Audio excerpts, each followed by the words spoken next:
Alright. There you go. Kill the frequency. Yep. Now, we had just finished saving one person. So we were, we had a phone call or a call on the line.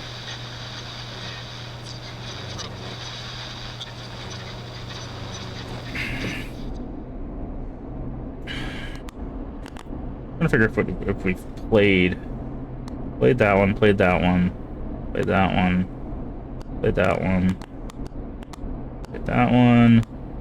I don't know if we've played the word. Played that one and played that one. Yeah, so we need to play the word next.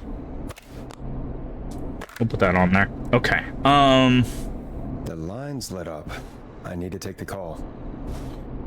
All right. So let's go ahead and. Caller, you're through to Forrest Nash on 189.16. The Scream. Hey, wonderful show tonight, Forrest. Thank you. Oh, that's kind of you to say. Thank you. What's your name, caller? You can call me Dawn. Could you play my tune, Forrest? Your tune. Sure. Long Ride Home. That old song. Sure. We got it. I think I played it the other day. Thanks. It'll be good to hear it again. All right, folks. Coming up is that old classic. Forrest, I don't think you're gonna find that song. What do you mean? I played it a few nights ago. I know, but, we don't have it anymore. What are you talking about? I threw it away. You threw it in the trash? No, I threw it out the window earlier today. Why? And why did you throw it out the window earlier today? Brad was annoying me all afternoon. He played it on repeat because he knows I don't like it. So I grabbed it and threw it right out of one of the office windows. Not my finest hour, but I can only take so much.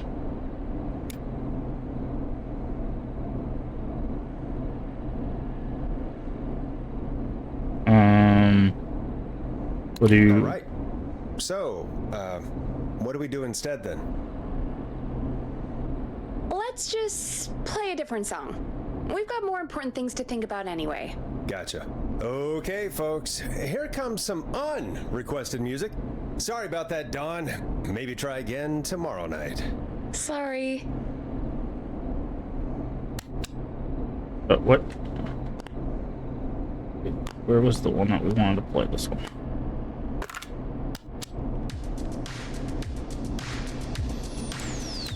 Enjoy this classic by Smooth. It's their hit song, The Word.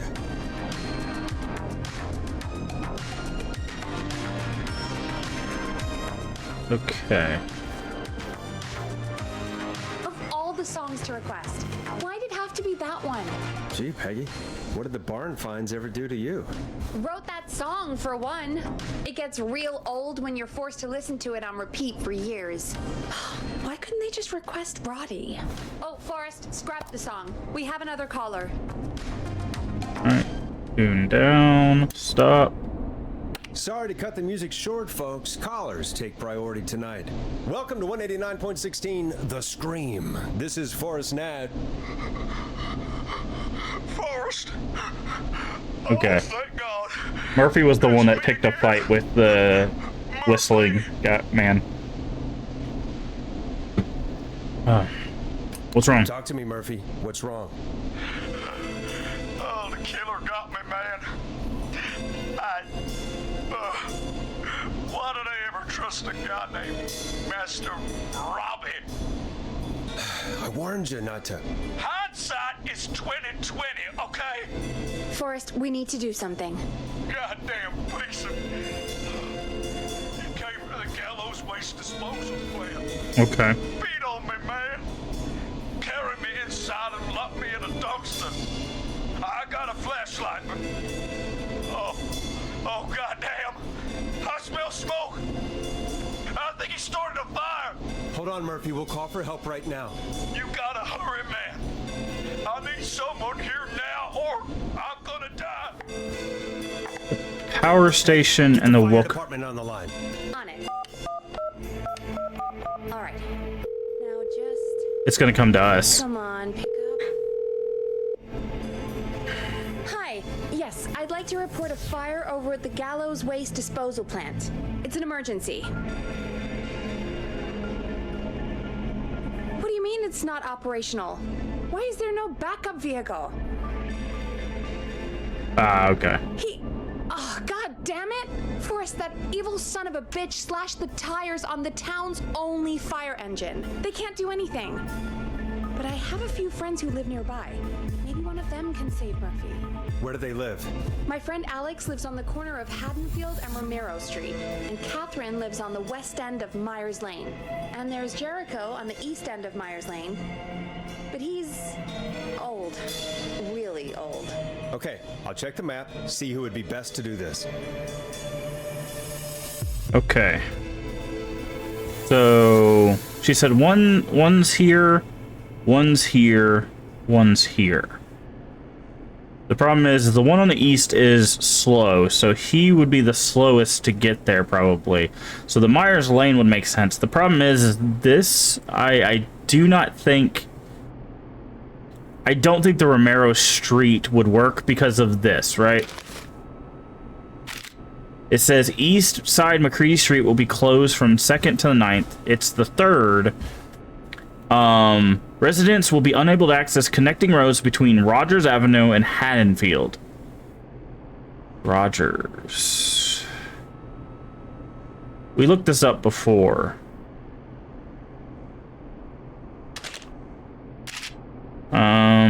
Yeah. Rogers Field and Haddonfield. So basically this entire strip of road is blocked off, right?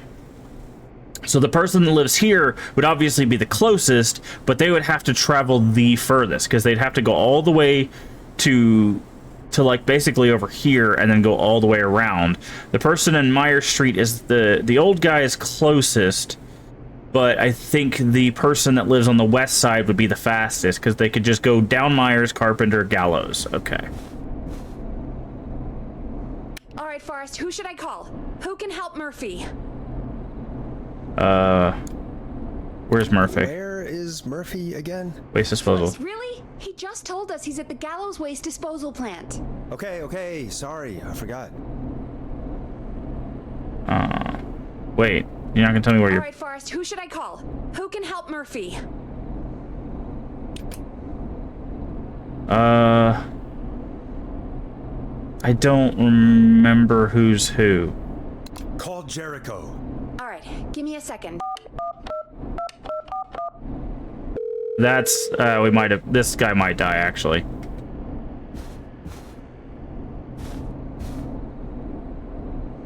They're on the way. They'll call from the plant. You can direct them from there. Well, let's hope they get there in time. She gave me their names, but there was no, like, replay on where they were from. Forrest, I'm getting a call.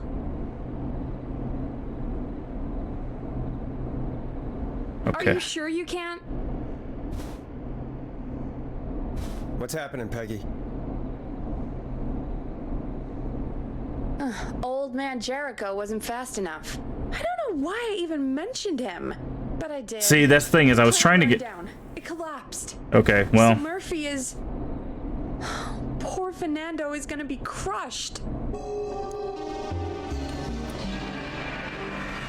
Terrible way to go. That's I no wish way they for would have Murphy. had a way to replay where each person was... Yeah. That one, that's the first time that the hint system has actually He failed wasted us. this. For you and for Fernando. Peggy, it's going to be all... Forrest, we have another caller. Let's not waste time. Yeah, that's the first time that the hint system actually has failed us because it's like, where is he at? Oh, well, we know... Folks, another of our good We know where citizens he's is at. on the line. I needed Let's the see what person they over have to say. here, but they just gave me names. They didn't tell me where they were, right? The only thing is I guess you were supposed to assume the order, but Caller waiting, Forrest. like, it would have been this person, this person, this person. But they should have had something that lets me, like... Because they didn't even confirm, right? Because usually when you make a decision, they're like, are you sure this is what you want to do? And you could be like, wait, let me think about it. So this one actually failed us. Like, we could have saved them if it had let me... We have a caller. If it had let me pick this person, we would have been fine, because they would have just zoomed across, right? Because obviously this person was wrong, and that person was wrong, because they're old, too slow. Those can't get up through Haddonfield, so it was obviously this person. But that really sucks. That really sucks. We definitely could have... Hold on. Can we go back? I'm gonna load our save, because I don't like that. I didn't... Usually she'll be like, this person lives here, this person lives here. She'll give us the information again. Caller, you're through to Forrest Nash on 189.16, The Scream. Hey. So. Wonderful show tonight, Forrest. Thank you. Thank you. That's really wonderful of you to say. What's your name, caller? You can call me Dawn. Could you play my tune, Forrest? Your tune. Sure. Long Ride Home. That old song. Sure. We got it. I think I played it the other day. Thanks. It'll be good to hear it again. All right, folks. Coming up is that old classic. Forrest, I don't think you're gonna find that song. What do you mean? I played it a few nights ago. I know, but, we don't have it anymore. What are you talking about? I threw it away. You threw it in the trash? No, I threw it out the window earlier today.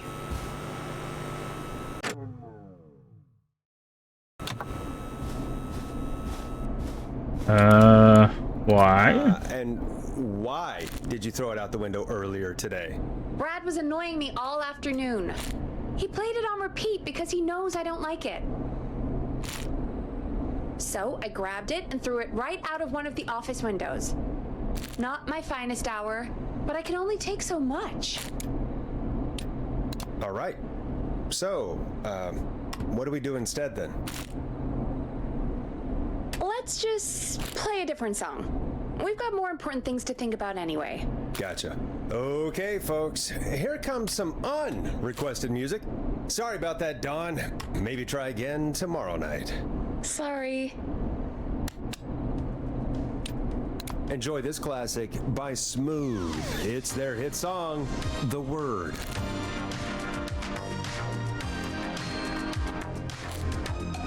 I don't know how many of these you have to make in order for like an achievement or anything, but Of all the songs to request, why did it have to be that one? Gee, Peggy, what did the barn finds ever do to you? Wrote that song for one. It gets real old when you're forced to listen to it on repeat for years. Why couldn't they just request Roddy? Oh, Forrest, scrap the song. We have another caller. okay. Sorry to cut the music short, folks. Callers take priority tonight. Welcome to 189.16, The Scream. This is Forrest Nash. Forrest! Oh, thank God! It's me again! Murphy! Okay. What's wrong? Talk to me, Murphy. What's wrong? Oh, the killer got me, man. Why did I ever trust a guy named Master Robbie? I warned you not to. Hindsight is 20/20, okay? Forrest, we need to do something. Goddamn piece of... He came to the gallows waste disposal plant.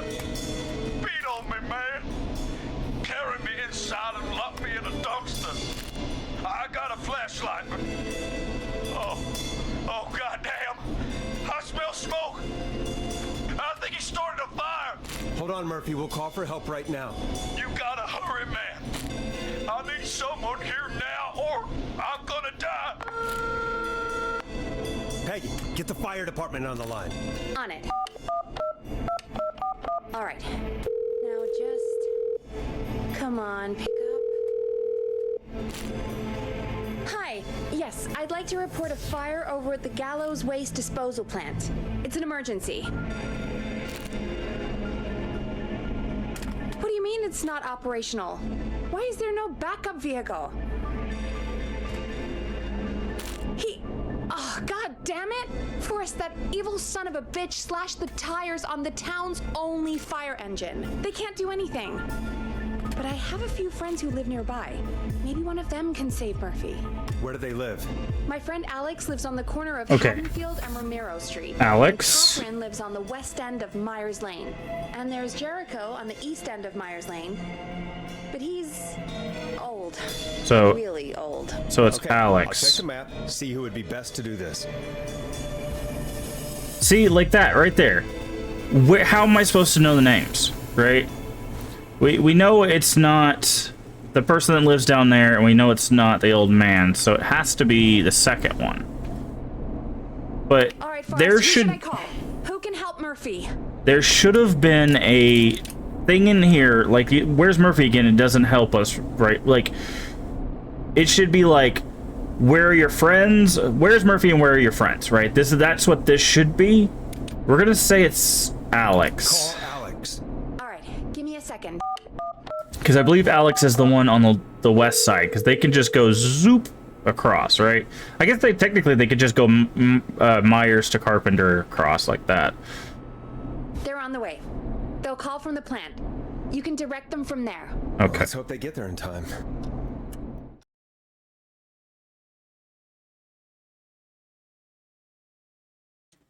Forrest, I'm getting a call.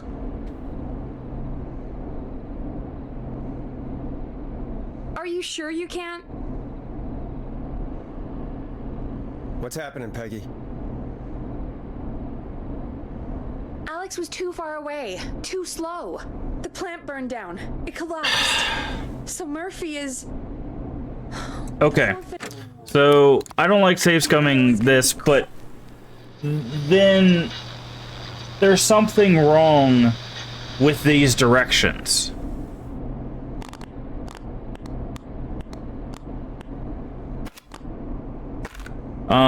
Because this says residents will be unable to access the connecting road between Rogers and Haddonfield. Rogers is here. Haddonfield is here. So that would lead me to believe all of this road here Lines lit up. is blocked off, right? Why would it tell me to send the person from here up? Like, yeah, that would make the most sense. They would be the quickest, but this part of the road should be blocked off, right? Unless the blockage stops right here at Haddonfield, but that's not made clear, right? Because it says from Rogers to Haddonfield. Caller waiting, Forrest. Right? So I was just assuming this entire road here was closed off. Yeah, I don't... Okay. It's dawn. Through to Forrest Nash on 189.16, The Scream. Yeah, this one particularly is Tonight, Forrest. not well put together. Thank you. Thank you. That's really wonderful of you to say. What's your name, caller? It's like, yeah, obviously you would pick the corner of Romero Street, because they go straight up. But Forrest. Your tune. I guess the... Long ride home. That old song. Sure, we got it. I think I played it the other day. Thanks. It'll be good to hear it again. All right, folks. Coming up is that old classic. Yeah, this Forrest, I don't think you're gonna find that song. What do you mean? I played it a few nights ago. I know, but... we don't have it anymore. What are you talking about? I threw it away. You threw it in the trash? No, I threw it out the window earlier today. And why did you throw it out the window earlier today? Brad was annoying me all afternoon. He played it on repeat because he knows I don't like it. So I grabbed it and threw it right out of one of the office windows. Not my finest hour, but I can only take so much. All right. So, what do we do instead then? Let's just play a different song. We've got more important things to think about anyway. Gotcha. Okay, folks. Here comes some unrequested music. Sorry about that, Dawn. Maybe try again tomorrow night. Sorry.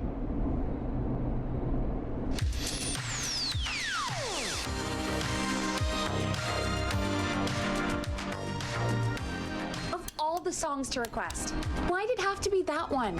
Gee, Peggy, what did the barn finds ever do to you? Wrote that song, for one. It gets real old when you're forced to listen to it on repeat for years. Why couldn't they just request Roddy? Oh, Forrest, scrap the song. We have another caller. Sorry to cut the music short, folks. Callers take priority tonight. Welcome to 189.16 The Scream. This is Forrest Nat. Forrest! Oh, thank God. It's me again. Murphy! Talk to me, Murphy. What's wrong? Oh, the killer got me, man. Why did I ever trust a guy named Master Robin? I warned you not to. Hindsight is 20/20, okay? Forrest, we need to do something. Goddamn piece of... He came to the gallows waste disposal plant. Beat on me, man. Carried me inside and locked me in a dumpster. I got a flashlight, but... Oh, goddamn. I smell smoke. I think he started a fire. Hold on, Murphy. We'll call for help right now. You gotta hurry, man. I need someone here now, or I'm gonna die. Peggy, get the fire department on the line. On it. All right. Now just... Come on, pick up. Hi. Yes, I'd like to report a fire over at the Gallows Waste Disposal Plant. It's an emergency. What do you mean it's not operational? Why is there no backup vehicle?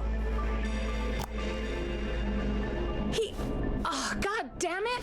Forrest, that evil son of a bitch slashed the tires on the town's only fire engine. They can't do anything. But I have a few friends who live nearby. One of them can save Murphy. Where do they live? My friend Alex lives on the corner of Haddonfield and Romero Street. And Catherine lives on the west end of Myers Lane. And there's Jericho on So the I east was end of right. Myers Lane. But he's old. Really old. They weren't even in order. See who would be best to do this. Okay, so that makes it even worse. So not only do we not get a recap of where each of them live, they're not even in order. Because it's Alex, Catherine, and then Jericho. But when we pull up the list here, it says Catherine, Alex, Jericho. Right? All right, Forrest, who should I call? Who can help Murphy? See? It says Catherine, Alex. So they're not even in the same order that she gave them.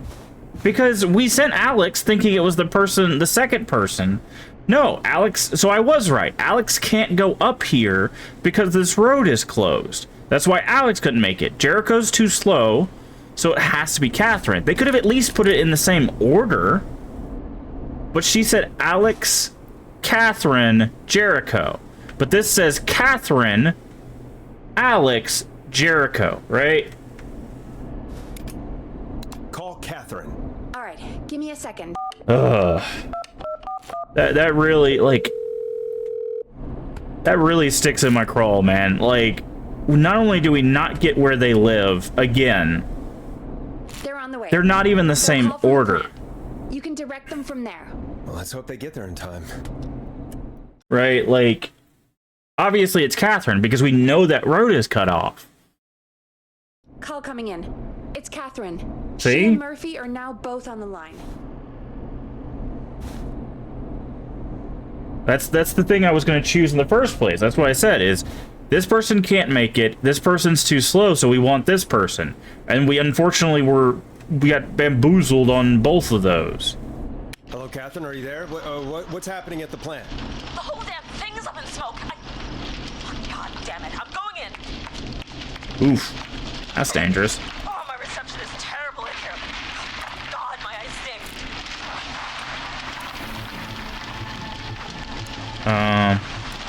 See anything, Murphy? Can you see anything at all? Yeah, I got a little flashlight.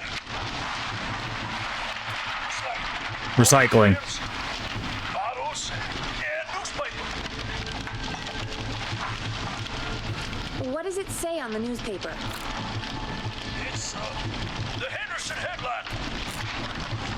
What was that? My reception is terrible in here. Please, Forrest, tell me where to go. Recycling. Go to recycling. Recycling. Got it. Come on, Catherine.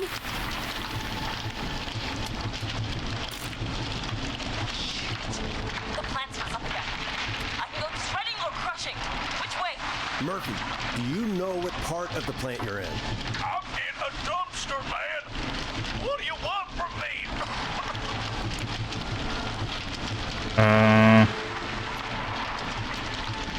Do you hear anything? Do you hear anything, Murphy? I hear my heart about to pound out of my chest. Put the receiver up to the lid. Put it up. That's a crusher. Go to the crusher. Catherine, go to the crusher.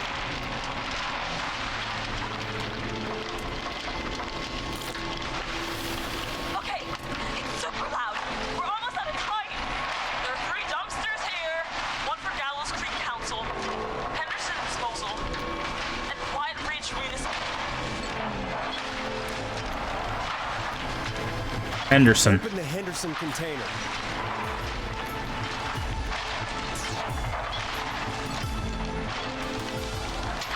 The lock is... I found him! He said there was Henderson on the newspaper. That's It's coming down!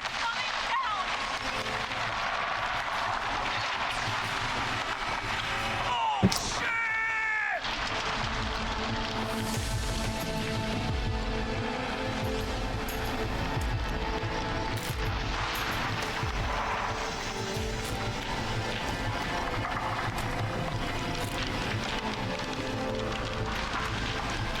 now they're probably gonna have to drive.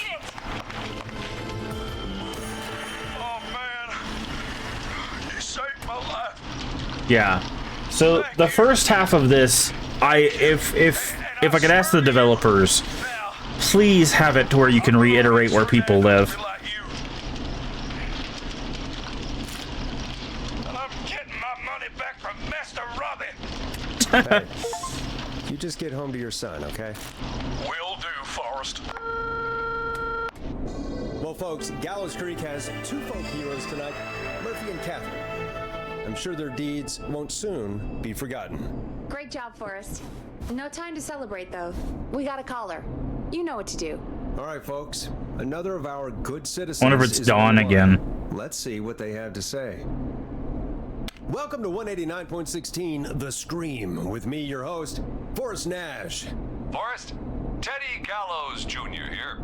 I just want to say that my thoughts and prayers are with my Gallows Creek neighbors during this awful time. Oh, it's mayoral candidate and scion of the town founders, Mr. Gallows. Are you in danger? We need to be a town of law and order. We need cops who have the tools and funding they need to keep us safe. Okay, Teddy.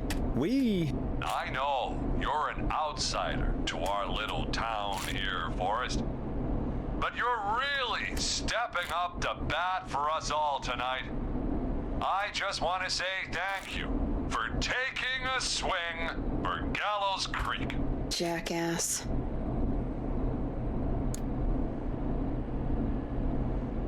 Teddy, this isn't the time for your political ads. Stop. I just want to make sure our town is safe and prosperous. Kill it. That's why the Gallows Family Factory, founded by my father, Theodore C. Gallows, God rest his soul, which employs over 200. Teddy, unless you've got an emergency, I'm cutting you off. You know what? I do have a problem. A problem that's ruining our town. You know what it is? Emergency, not I didn't problem. ask about a problem. I said emergency. The problem is that woman, our current mayor, Linda Cartwright. Oh, here we go. She just isn't one of us. Kill it. Linda Cartwright is un-American, unstable, and You're not better than anyone, Teddy. Just because you inherited half the town. your producer sounds a little unstable too. Don't you dare speak to me that way. Cut him off, Peggy. I can guarantee this kind of thing will not happen when I take office. The moral decay of... And that's enough of Teddy Gallows Jr. for one lifetime.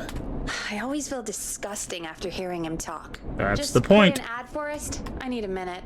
We'll be right back after these messages.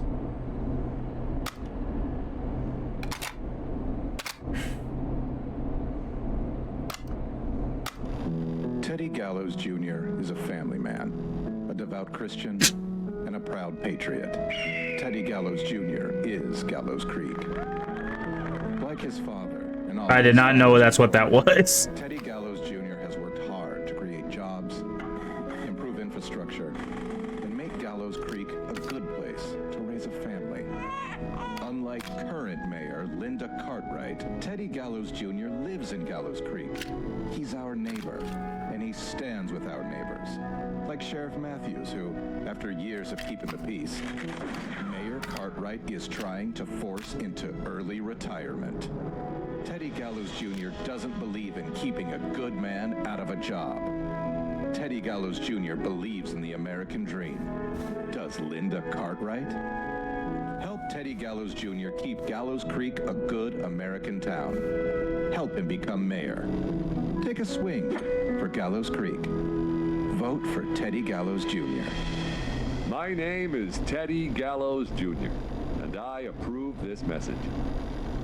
God, what a jackass. 100% grade A asshole. Linda Cartwright isn't super herself, but she's not... Yeah, we don't have any more of those ads to air tonight, do we? No, just the one. Good. I have to ask, though. Take a swing for Gallows Creek? He set the home run record for Gallows Creek High. Of course he's one of those guys. Yep, he played lots of sports back in the day, and he never lets anyone forget it. Right. Let's just get back to the show.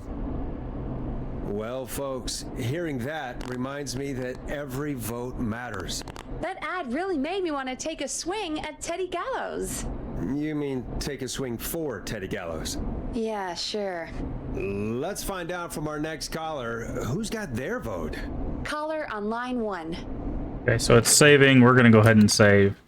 Yeah, I that last one was like all it would have taken would have been like call, like even if you just had to call like Catherine Alex Jericho, right? You could say call Catherine, and underneath it, We have a caller. underneath it you could have like West Myers, East Myers, and corner of Romero, right? Romero and Haddon or whatever, like underneath their name, just anything to denote who I was calling, because that's the first, like I said, that's the first time we've run into a puzzle where there wasn't a where we didn't get a confirmation. Oh, I'm gonna pause it so they stop talking at me. Where we didn't get a confirmation message, and we could not get Peggy to repeat the information that we needed. Right? She told us where he was, which was the disposal plant, right? Like, we know where he is. We know where Murphy is. We need to know where her friends are, because they're not marked on the map, right? It doesn't say friend A, friend B, friend C, right? I think that's supposedly maybe what these are supposed to be for. But still, I don't know. That puzzle, the reason why it's so upsetting is because this game so far has done a very good job to make sure that if you miss any bit of information, you could easily reference it again. Whether that's on a piece of paper, right? Like, for example, like this, right? So this is what told us, hey, we should order garlic bread. Call waiting. Better Right. take it. They might need our help. Right? We could always reference something that would give you the information again, which is always super helpful. Now, for those of you that don't know, I'm hard of hearing. It's very hard for me to hear things, even if I turn the volume up. It's not a volume thing, it's just a processing thing. I have nerve damage in my left ear. It makes it very hard for me to hear things. So when she's like, I have a friend here, and a friend here, and a friend here, I'm like, who lives where, right? And then I was thinking, okay, maybe we could do something with the order on the second time around. I literally had to hear it 3 times before I could figure out who was where. And again, they could have at least put them in the same order that she gave it to us, right? Because it should have been Alex, Catherine, Jericho. Instead, it was Catherine, which was obviously the right choice, Alex, Jericho. So it even put it in a different order, right? And the fact that she would not repeat who lives where, only where Murphy was the most unhelpful thing. Like, we have subtitles on and everything, but I can't read the subtitles, look at a map, and hear all at the same time. It's hard for me to do, right? And the fact that I just could not get her to repeat that really, really upset me, because this game has done a very good job of being like, are you sure? Do you need more information? Do you want to double check? Right? Like, it gives you a lot of confirmations. Like, I don't think we've actually ever made a choice that didn't have a confirmation, right? Like, even when we were ordering the food, I was like, call, what's the guy's name? Something Poppy's or Ponte's Pizza, right? When we call Ponte's Pizza, she's like, are you sure you want to call Ponte's Pizza? And it's like, give me time to think, or, yeah, put the call through, right? And the fact that we didn't have a confirmation, we didn't have a repeat, like that added such a level of difficulty to that puzzle that was so unnecessary, right? Because it's not that it was a very easy puzzle to get where you needed to be. Obviously, the only information you needed was this traffic notice, right? Because that would tell you why Alex can't get there, because he can't get from, I know I'm showing this through, I'll just do this. He couldn't get from here to here because this entire road was closed, right? From here all the way to here. Jericho's too slow because he's an older guy to get there. So the obvious answer was Catherine, who could just go down Myers, go right past Jericho, go up into the garbage disposal, right? But yeah, that was really unfortunate.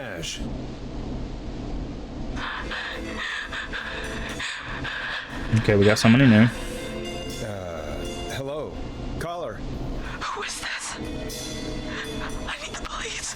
I'm Forrest Nash. I'm standing in for 911 tonight. What's wrong? There's a guy hunting me and my friends. I think he's killed some of them already. That's him. He's just outside. I can see him from up here. God damn it. She's just a kid. Where are you? Where are you? Are you somewhere safe? I'm gonna guess there. Oh my god, oh my god. Stay with me, kid. Oh my. Okay. So, I'm going to retract what I just said, but here's why. I can't do this. They put sticky notes on the left side of the board.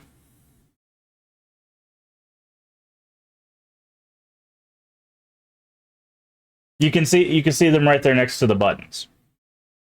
Alex lives in the corner of Haddonfield. Catherine lives in Old Man Jericho. So they did have a place to read the information. But those sticky notes weren't there. When this map... So I was looking here, right? I'm trying to... I can barely out of the corner of my eye, which... Actually, I can't. I'm losing my vision too. I legitimately, like, if I'm looking at what I need to be looking at, which is right here, I can't see that. I legitimately, with my eyes, because I've got sight loss as well. I know, I'm a cacophony of messed up medical things. I can't see this note here, right? And all this last note says is the fire department, right? They should have just put the sticky notes on the locations. And the thing is, it doesn't even have to be a sticky note. It could have just been a thing that says Jericho, Catherine, Alex, right? Tell me. But yeah, they're right there. There you go. So I retract part of it in the fact that they do give you information. It was just not clear that this was on the board. I guess they expected you to come at the board like this and not already be looking at this. Sweetie, you can do it. What's your name? Carrie. Good. Carrie, listen to me. We're gonna get you out of there, all right? Now, where are you? The old murder house. Upstairs. I'm at the end of a hall. There's a bathroom, a couple bedrooms, a closet. Oh, he's coming. Where should I go?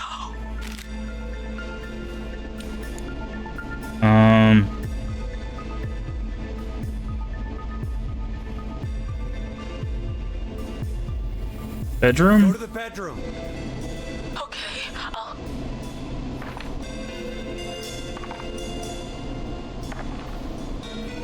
He's here. He's here. He's gonna kill me. Forrest, I don't think we can... Don't move. Don't move!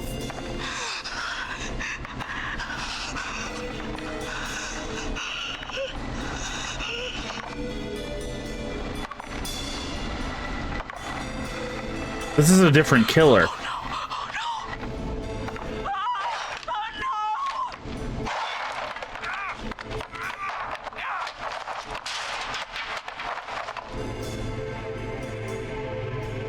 Forrest!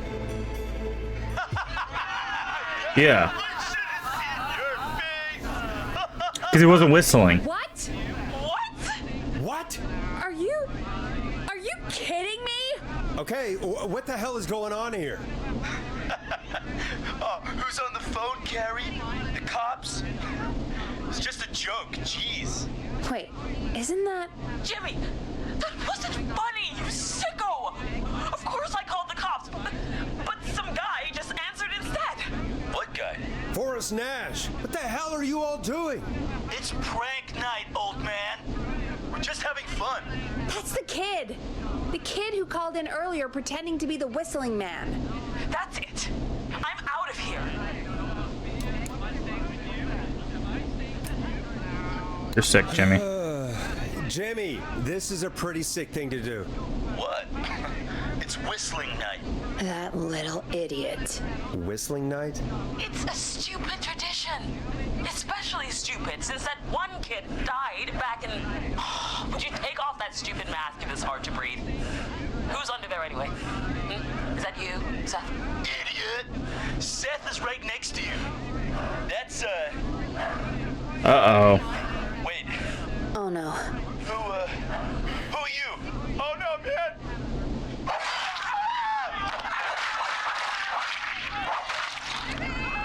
Everyone, get inside!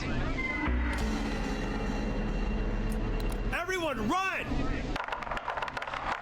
You two, door. Scott, Heather, you barricade the back. As long as he's out there and we're in here, we're safe, right? You buy time. There's the whistling. Not much. Forrest, we have to... Heather, I already called the cops. Forrest picked up. He's the best we're gonna get. Thanks. Who's with you, Carrie? My friend, we drove out to the old murder house and... of course! The van! Who's got the keys? Jimmy had them. Jimmy. He's outside.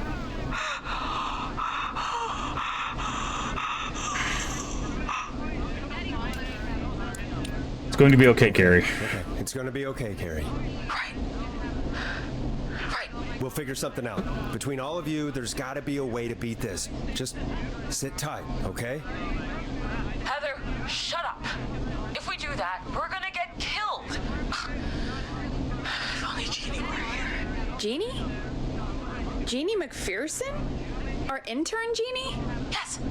She's my best friend and the smartest one out of all of us. She stayed in tonight. Forrest, listen. We'll see what we can come up with, and, What? Scott, you're not any good at... And, no, Chad. Out of all of us, you're not the one to... Oh. Everything okay? No, we're figuring out a plan, but everyone's volunteering to do things they're just bad at. I think we can figure out what to do, but agree on who should do what. I think you'll have to be the tiebreaker. Or else these idiots are gonna get us killed. But I... Shut up, you... Ugh. Forrest, I'll call you back. But I don't know anything about your friends. But the intern might. These damn kids never learn. Are you okay? Okay. They do this kind of thing every year, Forrest. People get hurt. All right, folks. We're gonna work out a way to save Carrie and her friends. This next one goes out to all the trapped kids out there.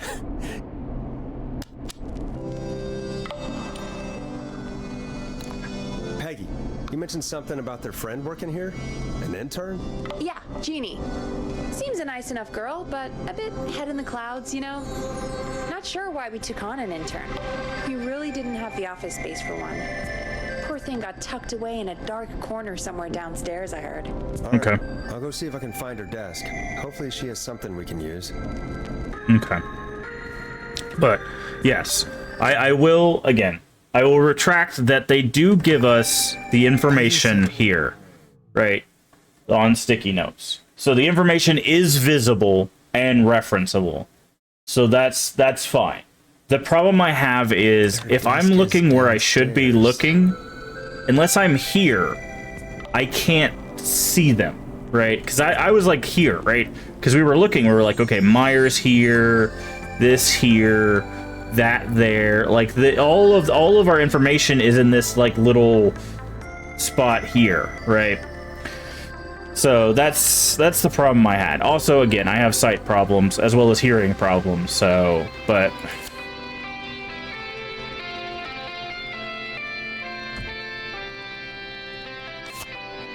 So, they should have just done this, right?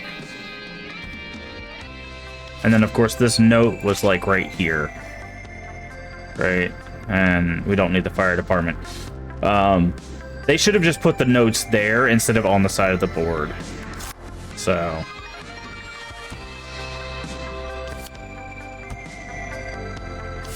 But they do exist, so if you play through this, you'll be able to see that. Alright, let's go...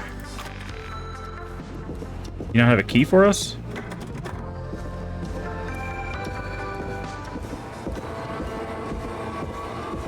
Okay. Tucked in a dark corner. I think that was over here. Jeez, they really tucked Jeannie away. Good luck. So proud of you. Make lots of friends and work hard.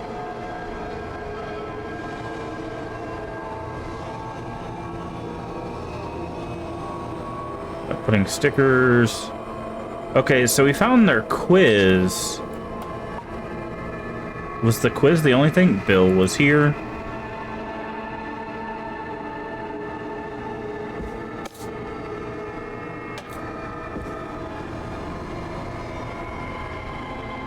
So, I do want to retract it a little bit, but I still think that there could have been a better way to do that. Can we flip through this? Property of Jeannie.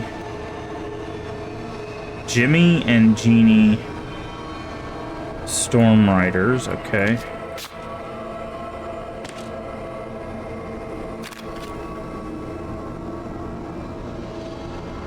This is a VHS tape.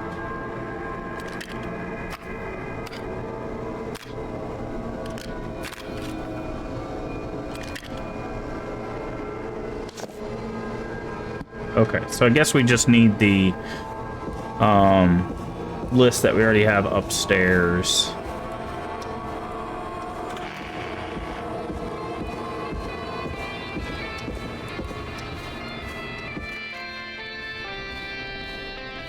Okay, where was that list at? Where do we put that? It's right here. Friendship quiz. This might work. Okay. So, most likely to climb Everest, so that's Heather. Most likely to win award for worst poker face is Cynthia. Most likely to end up in prison is Seth. Most likely to escape prison is Jennifer. And most likely to become an Olympic athlete Okay. I think that's the best we're gonna do for this. Hey, you find anything that'll help us out? Yeah, I found a friendship quiz with all these kids on it. If you think that'll help, then good enough. Carrie's on line 1. Whenever you're ready.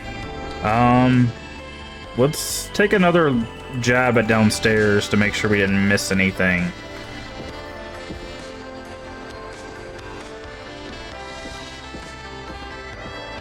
Oh, we didn't even check these drawers. I don't think.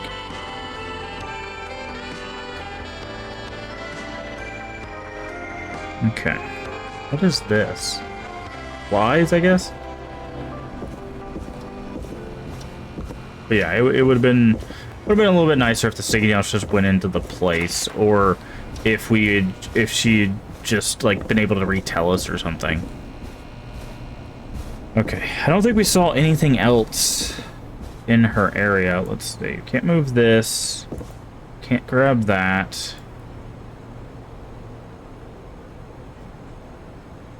Can't do anything off the board.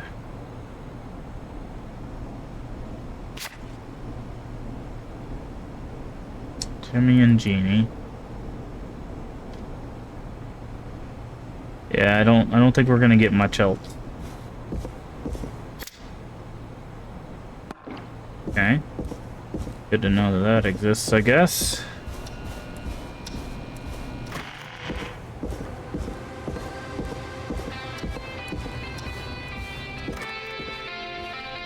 Alright.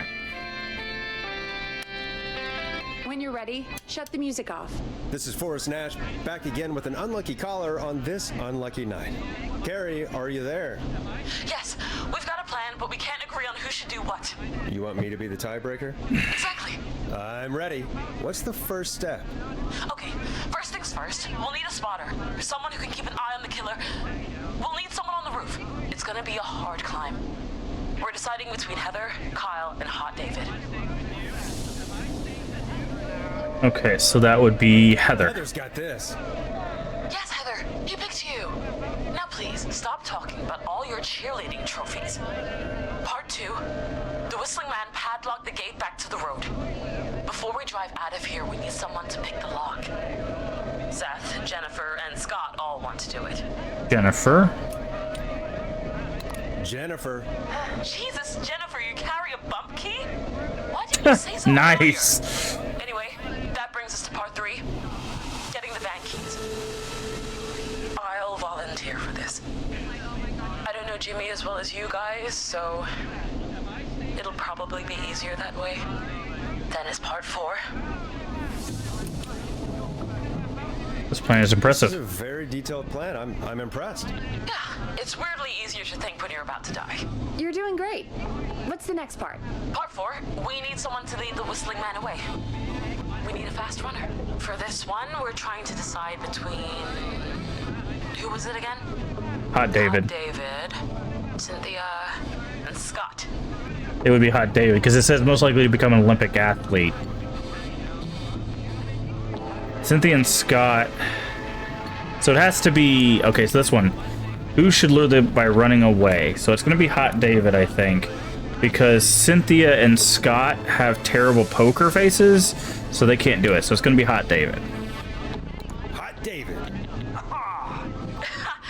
Yeah, you spend a lot of time running shirtless.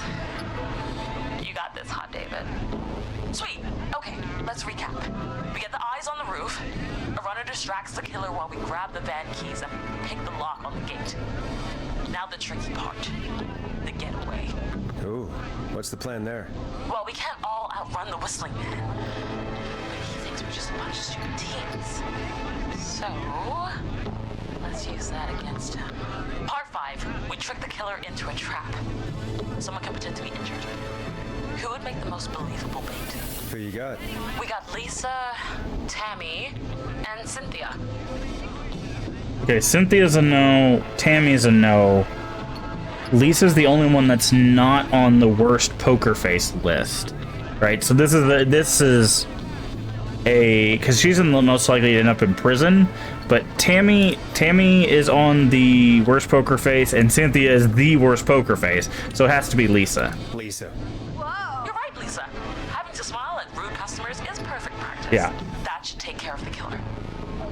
And then it's time to get out of here. Finally, part 6. Jesus. We need someone who can drive us through the woods and back to Gallows Creek alive.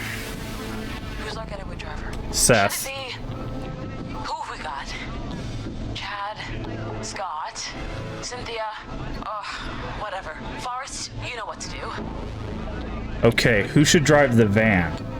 Okay, so, yeah, we're thinking Scott, because it says most likely to end up in prison. Oh no, that's Seth. Let's see. Scott has a terrible poker face. Cynthia... Okay, Chad has a bad poker face. Scott has a bad poker face, and so does. So the only time we see these, I mean, Scott is equal to Cynthia and most likely to escape prison.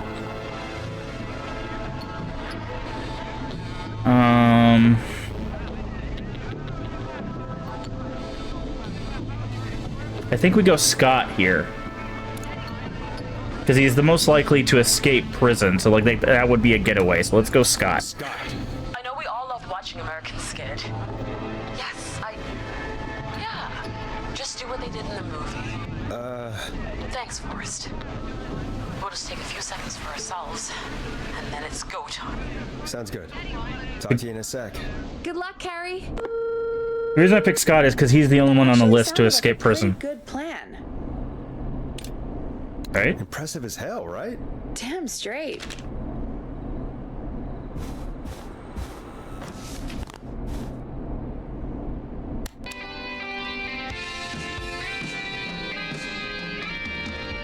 Oh, the kids are back already. Line 1 again. If you're just tuning in, we're coming to you live with a bunch of teens about to flee a madman.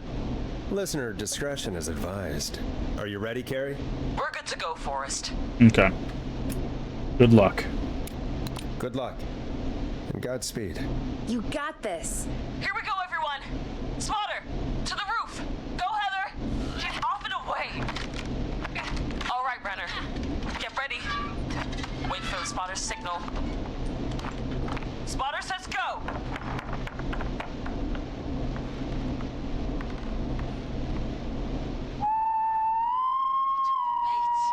Lockpicker, go. I'll get the keys off Jimmy. Wow, he's really loud. Oh, Jimmy.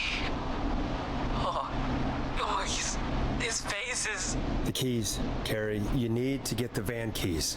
His face is lying next to him, Forrest. He got caught. Oh, God. Focus. Just focus. Breathe. Right. Gotta ground him. Right. The van keys. Got him. It's Jennifer got the gate unlocked. And Hot David should be back any second. Perfect. It's working.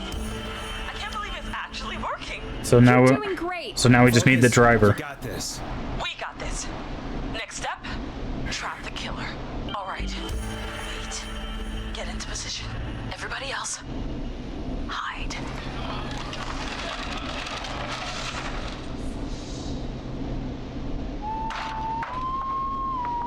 Okay, performer.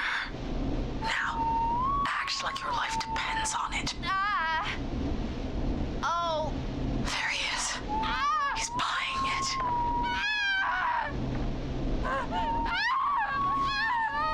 Now! Push the bookshelf over! Okay. Oh my God! He went through the floor! Spotter! You need to climb down now! We gotta go! She's coming down. And yes! Heather! Quick, everyone to the van! Driver, take the keys! All right, Scott, don't fail us now. The damn gate swung shut.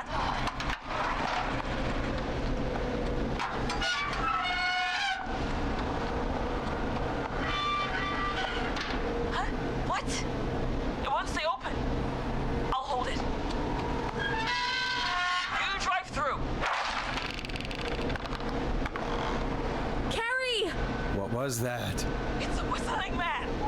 Drive! Now!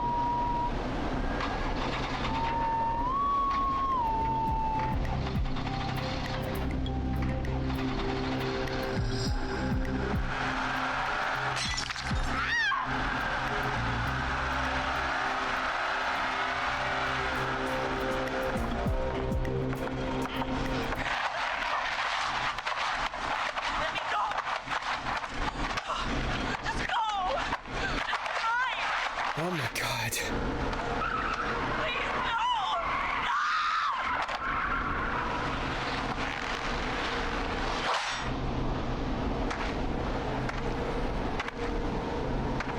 Carrie? Did we not save everybody there? He just stared at me. Carrie! Carrie? Just stared at me. Walked into the woods. So he's after specific people. That's interesting information too. Thank God you're okay. Can you get somewhere safe? I can make it home. Thank you both for helping. If you hadn't, It was your plan, Carrie, and it was a great plan.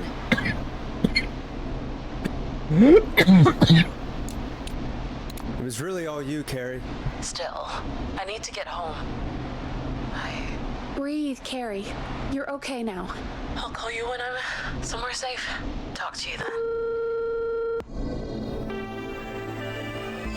Folks, that was a lot. Our thoughts go out to the parents whose kids won't make it home tonight. For any kids listening in, please stay inside and stay safe. And parents, Drink a little bit. hug your kids extra tight tonight. Here's a song for the girl walking home in the dark.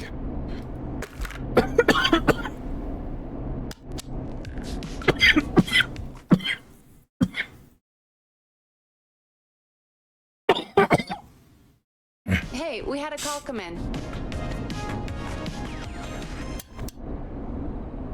Forrest Nash here. Listeners, we've got another caller live on 189.16, The Scream. What's on your mind, caller? Hey, Forrest. I just wanted to phone in and say that I think I speak for everyone when I say that you're providing a real service for Gallows Creek tonight. It's cool what you're doing, man. Well, I'm just doing my job, friend. Anyway, tell me about yourself. What's your name? Are you keeping safe tonight? Yeah, man, I'm good, thanks. I'm at my roller rink, trying to get everything ready for the Harvest Festival tomorrow. That's down there. The guy from Starling Security here earlier installing the Starling 4000 system, so I'm a little behind. As for my name, my friends call me Roller Ricky, and I now consider you a friend, my man. Thanks, friend. Friends now, huh? Well, that's kind of you to say. Thanks. Yeah, man. Sounds like roller skating is more than just a job to you. So is this vocational? I wasn't always Roller Ricky. Once upon a time, believe it or not, I used to go by just Ricky. Yeah, back then, things were pretty rough. I used to roll with a bad crowd. Not all bad, but there was one guy. Anyway, some bad stuff went down. I harbored a lot of guilt for a long time and turned to the bottle. I didn't really talk about it or even know how to talk. It's just how it was. That bottle took the best years of my life. Or so I thought. It's never too late, Roller Ricky. How did you turn things around? I joined a support group. I opened up about my problems, and sharing that burden just took so much weight off. It's a long story from there, but I found roller disco. I learned how to have fun again, cutting loose and making shapes. Now whenever I get down, I get down. I'm finally free from it all, man. It's important just to talk to somebody. That's the first step. Ain't that right, Max? Aw, hello, Max. Yeah, welcome to the show, Max. Max is my emotional support dog. He's a rescue dog, but I always say he's the one that rescued me. He's the best dog a guy could ask for. Of course, the first thing I did was teach him how to skate. He's better than me now, a real pro. Max can skate. Yeah, man. At first they said it couldn't be done, and then they said it shouldn't be done. But Maxie loves the rink, man. Is that another train, Maxie? Maxie loves trains, man. He's even got that special how to greet them. It sounds like you two make a great pair. Maxie appreciates all the positivity you're throwing out, my man. You know, I'm actually hosting free skating lessons tomorrow at the festival. I think it's a great opportunity to give back to the community. Man, all this talk of skating's got me itching for a boogie. Before I switch my radio off for the night, could I request a song, Forrest? Something I can groove to, you know, something funky. It'll be me and Maxie's final boogie breakdown tonight. Then I think we'll take it down a level. I can do that. Thanks again for calling. You and Max, be safe now, okay?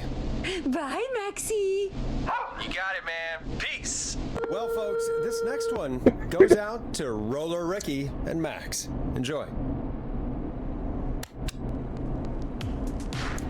Time to go on the journey that is Blast Processor with their hit song 1980X. I really needed that call, you know, after everything. Yeah, I get that. He talked a bit much for my taste, but it is inspiring to hear somebody come back from the brink like that. Yeah, that's what I meant. You were thinking about Max on skates, weren't you? Well, would you look at that? Another caller on the line. What are the odds? Better take it. Welcome back to 189.16, The Scream. This is Forrest Nash. How are you tonight, caller? I'm doing okay. I made it home safe. Gary! Hey, I just wanted to thank you for doing what you could earlier.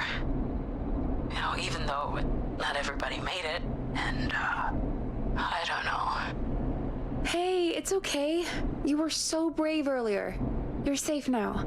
I wanted to ask you why he didn't. Why am I? Why what, Carrie? Why did he spare me?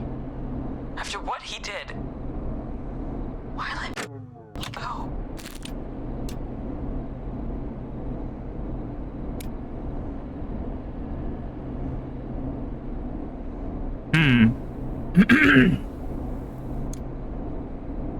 He wanted the pranksters? Maybe he only wanted to hurt the pranksters. Maybe. Did he just think everyone was making fun of him? Did he always hate these hazing rituals? I mean, if he did, why wait all these years to... Why do this now? These stupid hazing nights have to stop. Carrie, you did so well tonight. Stay safe and rest. Help is coming to Gallows Creek. We just need to hold on. Thanks, Peggy. Hey, Forrest? Could I request a song? Of course, Carrie. What song? Any song by Blast Processor. And thank you. This next one goes out to Carrie. Well.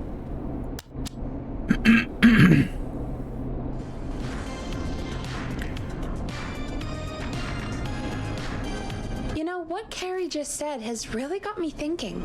About what? The whistling man left her alone. Why? There must be a reason.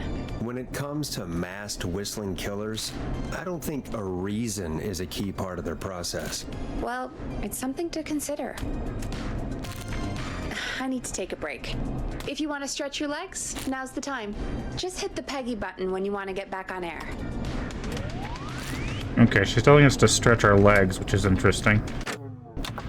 Sorry, I gotta get to 50 killer shots.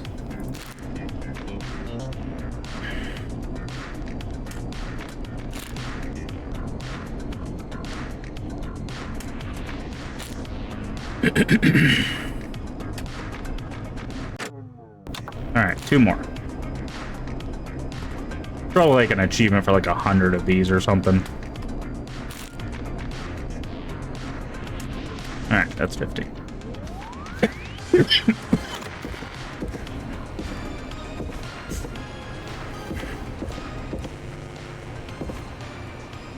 Yeah, we still don't we still don't know much about the killer. You love this game? Yeah, it's our first playthrough of it. Sorry. I choked on my drink a little earlier, now my throat's kind of giving me issues. Yeah. Happy Saturday to you too, Dr. Boo. But what's this? That's soda pop.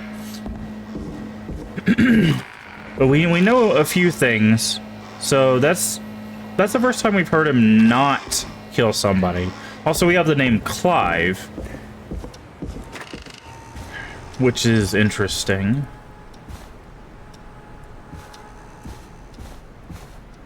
And also, some people, it seems that they know more than they're letting on. So, it's very interesting to see how they're going to wrap this all up.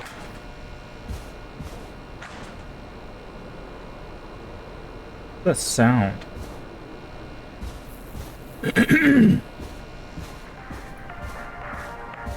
But there's like a clanging. Lurk, we're playing Stardew. Stardew is an amazing game. Thank you for the lurk. Okay.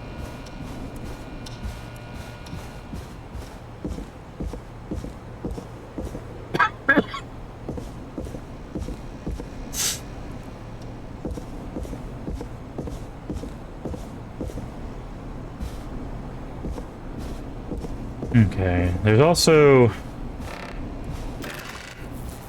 some areas back here. Like, we can go in here. I don't think we found anything in here. Wait, we can grab this mop. Interesting.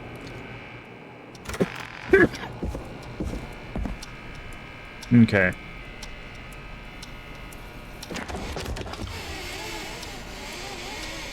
Nothing in there.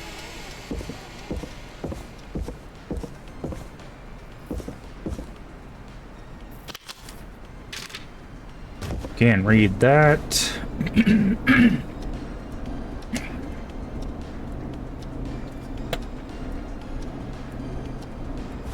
Alright. I already read that. There was another VCR player somewhere.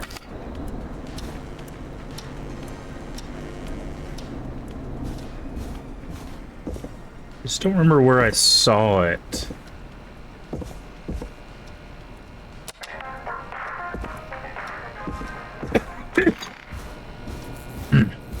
Sorry.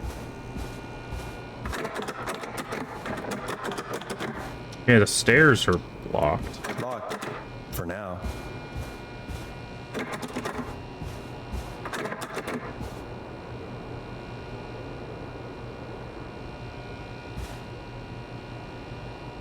Okay.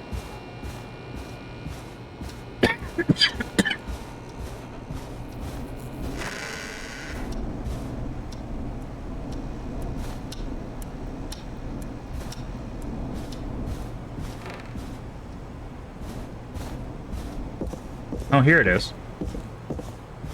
Can we put this in here? No. Okay, so we can't actually play VHS tapes.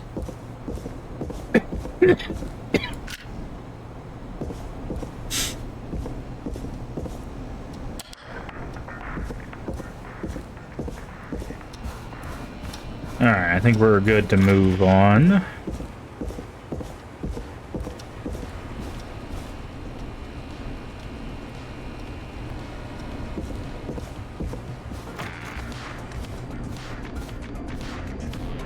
Let's go ahead and save. Let's get going, Peggy. Alrighty, we could run another segment or... Scratch that, Forrest. We have a caller. You're through to 189.16, The Scream.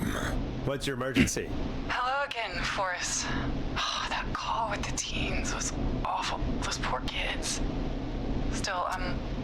the girl didn't get hurt. Thanks for your concern. Are you in trouble?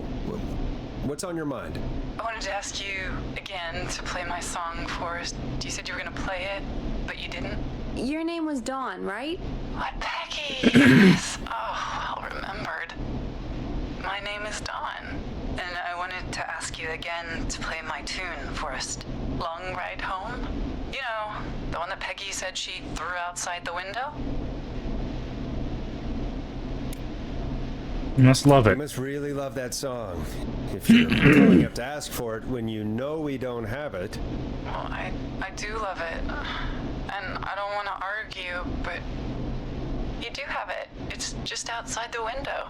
There's a serial killer on the loose. I can't just go outside hunting for a record.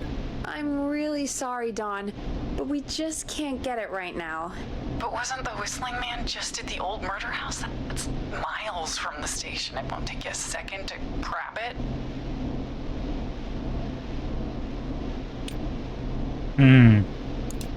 Try again tomorrow. Call us back tomorrow when this is all over, Don, and I'll gladly play it for you then. No, that won't do. Don't worry. I think I can bring you around. What did I say? Forrest? Yeah. I'm calling with more than a request. I know something. I think I know who's gonna be next. What? Are you serious? Play my song, Forrest, and you'll find out. Well, folks, here's some music for you while I think things over. Hope you enjoyed this one as much as I do. Is she serious, Peggy? She's serious about hearing that song, that's for sure.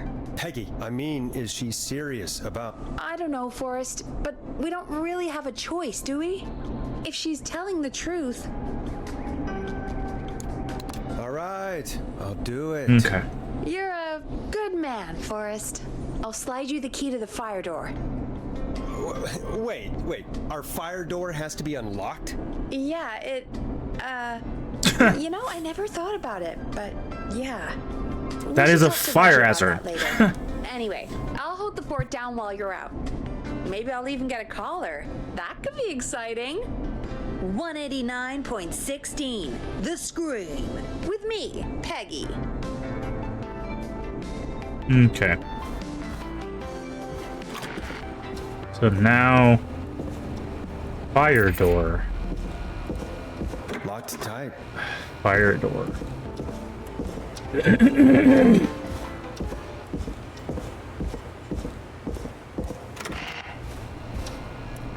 Is that this one? I was like, that's still a roof. So, has to be back here.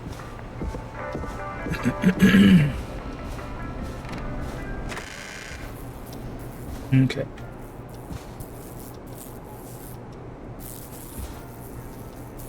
Okay, there's this exit. Okay. I hope she'll be happy when I'm brutally murdered by the Whistling Man. What's this? Out here, in the open. Fuse. Hello.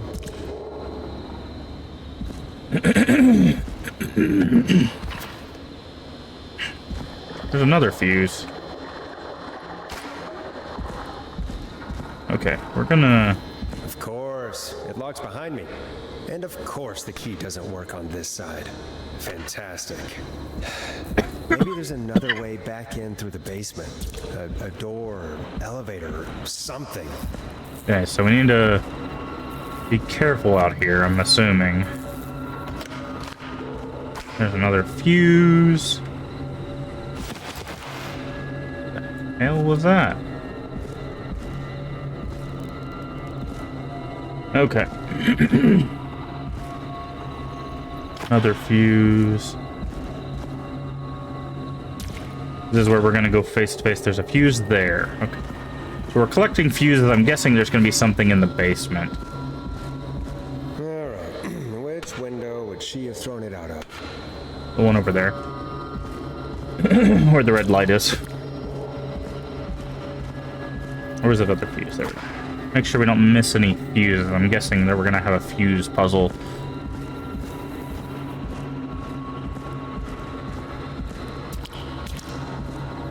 Okay.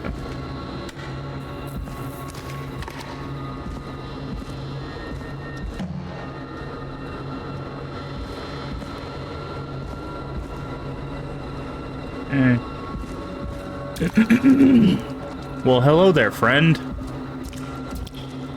There's the record.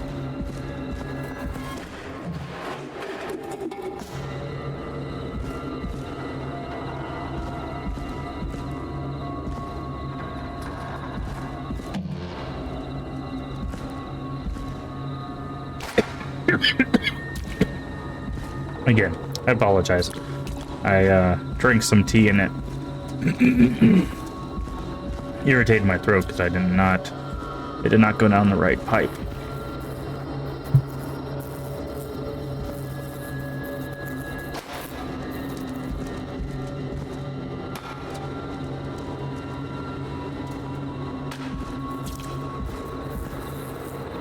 Here it is.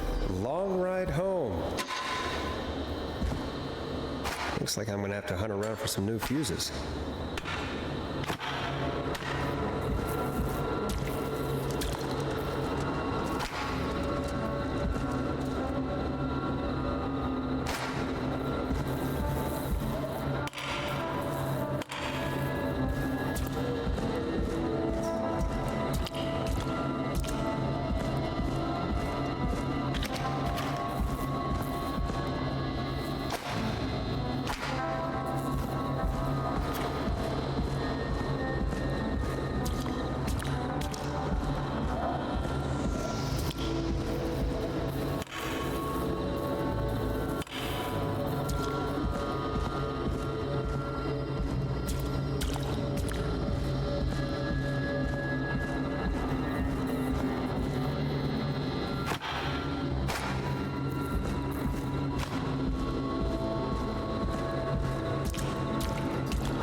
Bingo!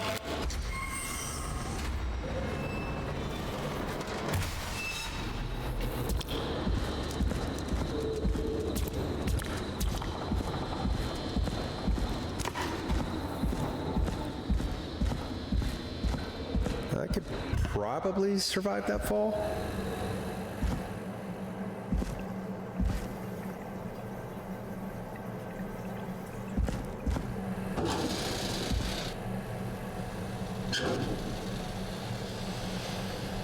Looks like the janitor's closet.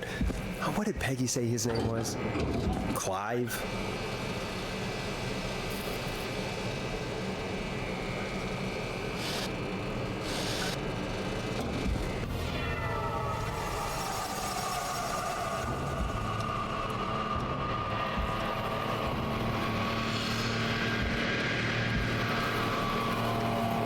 What the hell? Peggy is not gonna believe this.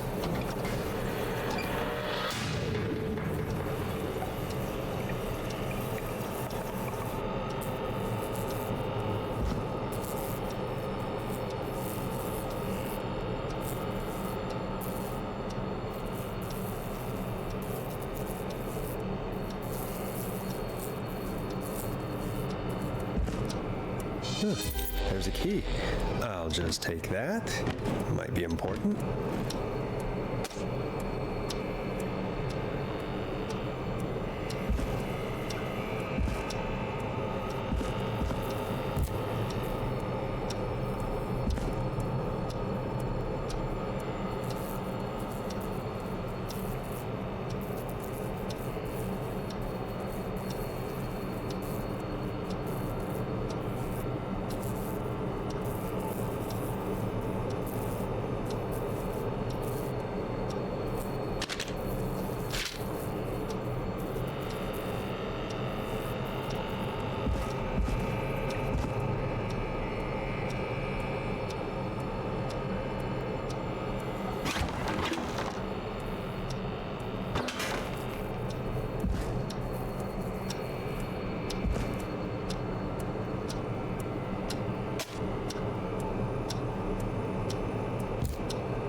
wonder how the show's going.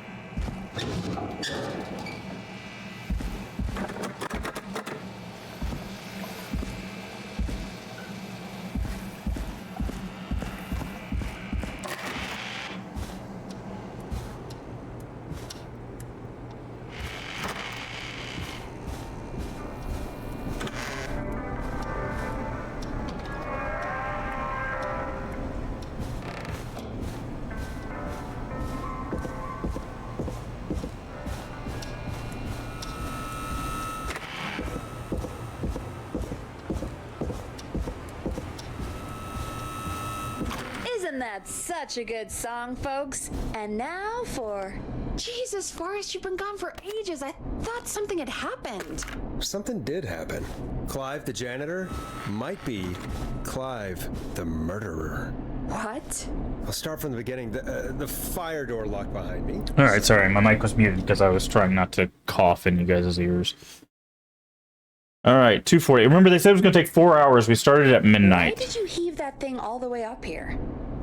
Because the basement's creepy as hell, and I don't like standing around down Okay, there. so they added it here. All right, let's run through this again. We have a creepy board you found in a creepy basement, made by our creepy janitor, who you think is the creepy whistling man. Yep. And on the creepy board are the names Chuck Brody, Kim Walker, Rebecca Allen, and Aunt Williams. Correct. And you think one of these people will be the whistling man's, Clive's, next target. That's right. And we've got to find them. You said there are 4 locations listed there too? The hospital, the power station, the gas station, and the trailer park.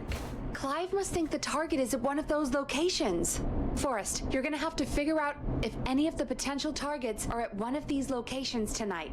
Hit the button if you need any help. Okay.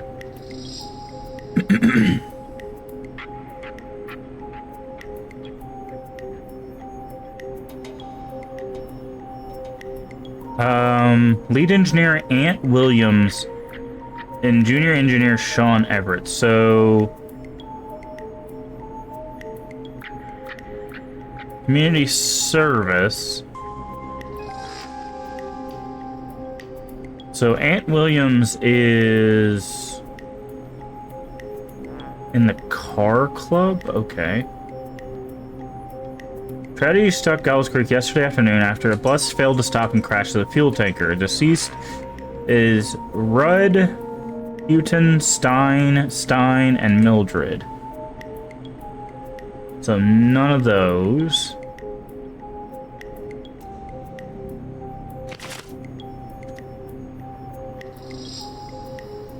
Okay. Let's see. Health and safety, good. Then come down to the yearly convention featuring lead engineer responsible for the festival's hour. They say you learn from your mistakes, so I turned mine into a career. So the lead engineer is Ant Williams. So this is our... Ant Williams is the lead engineer, probably at the power station, if I had to take a guess. So this is Ant Williams. Oh, that's not good. Sheriff Matthews. Crime wave has stopped to assure we work together to bring down this criminal organization. Okay, so that's...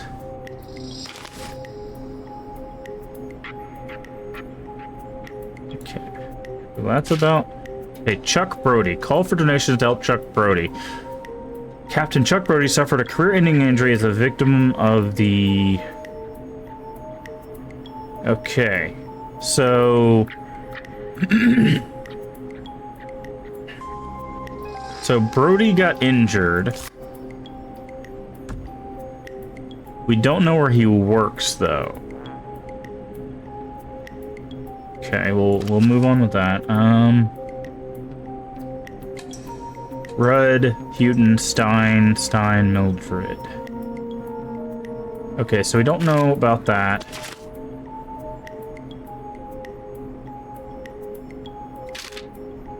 Police have put a fitting into the car thieving.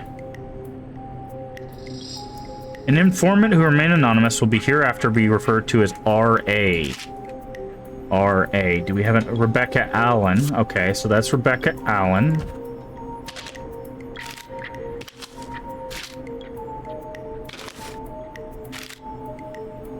Okay. She's also in the car club, so that makes sense. 24 gas station bought a local ex-lottery winner. Christine's Gas and Repair. Do we have a Christine? No. The new owner claims it will keep me busy on an evening. Wait. He has asked to remain anonymous. So we need to figure out who won the lottery. Okay, so this is Rebecca Allen. Okay. This is Rebecca Allen. Chuck. Okay, we need to. Kay Walker. Okay, so this is Kim Walker. Recommends locals get their flu ASAP. So Kim Walker probably works at the hospital. Staff surge. The 20 new staff. 20. Okay. Power station. That was that. Okay. Oh. Okay, so Kim Walker married Peter Stein in 1970. And Kay Stein. So Kay Stein is dead. According to this, because this is 77. They got married in 70. Her name would have been Kay Stein at that point. Right, so Kim Walker is dead.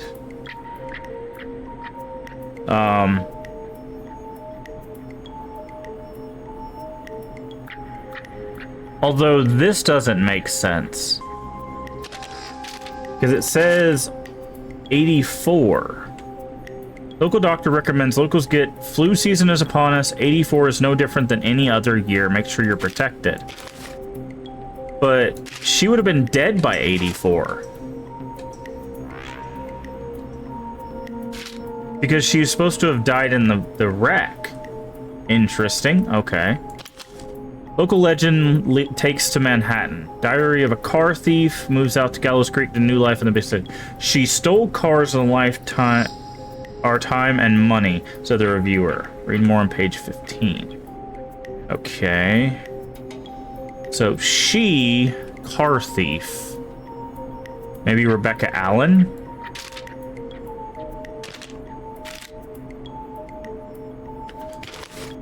Okay, trailer for sale.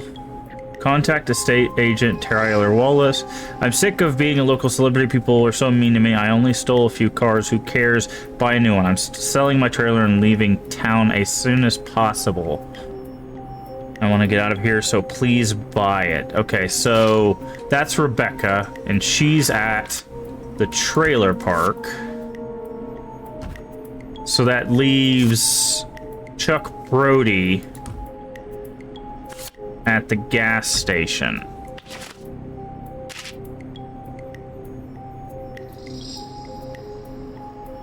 Okay. So I think we have everything. She's still here. She's supposedly dead, even though this and this don't make sense together. And then the big wheel breakdown.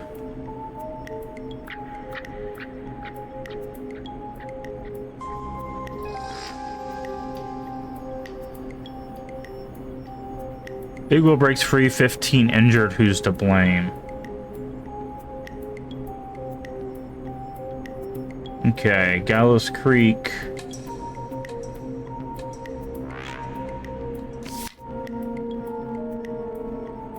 Okay, and that's obviously Chuck Brody. Okay, so based on what we're seeing here, the only person that's not alive would be Kim Walker? Rebecca Allen's at the trailer park because she wants to give her stuff and she stole cars. She was also an informant. It says she takes to Manhattan. So she might have left. So Rebecca might not be here. Kim is supposedly dead, but then this 84 is no different than any other year. Makes no sense, right? So, because she married Peter Stein, and you can see that P. Stein and K. Stein are deceased, right? So if she's supposed to be dead, how is she telling people to get their flu shot, right? So something is not adding up here. We know that the Ant Williams is the engineer because it says so right here. Lead engineer Ant Williams.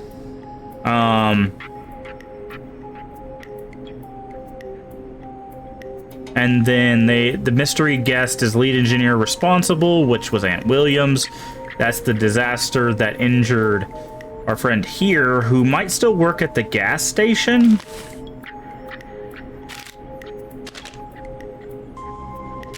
Okay. So, if they're all still alive, then this is probably where they're at.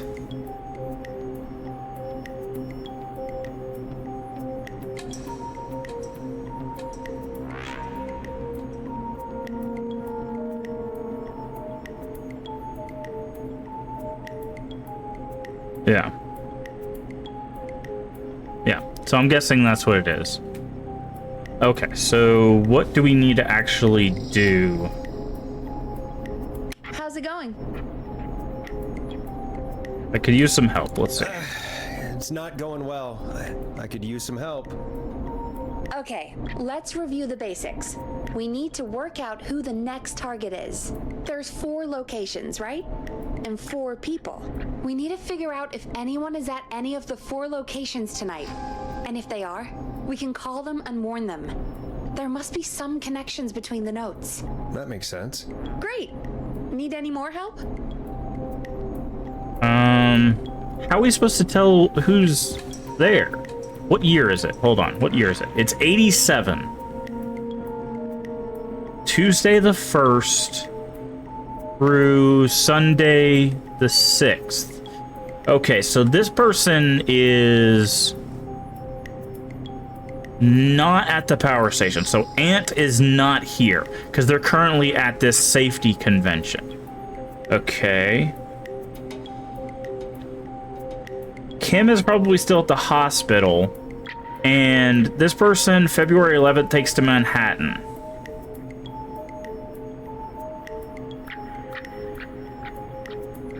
Okay, so Rebecca Allen, based on this one, which is an 87, so that this year she moved away because she sold her trailer last year. So Rebecca Allen and Ant Williams are off the board. Chuck Brody is at the gas station. Oh, ha, that's nice. So there's an extra bit of information here. If you look, it says Diary of a Car Thief, and actually has a picture, which would tell you that Rebecca was indeed the car thief. So the only 2 people that would still be in town... See, what throws it off is this, right?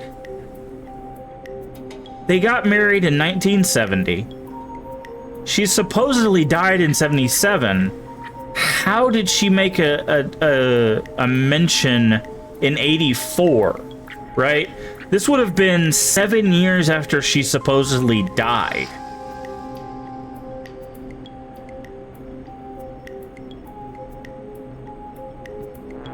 Maybe she had a sibling, right?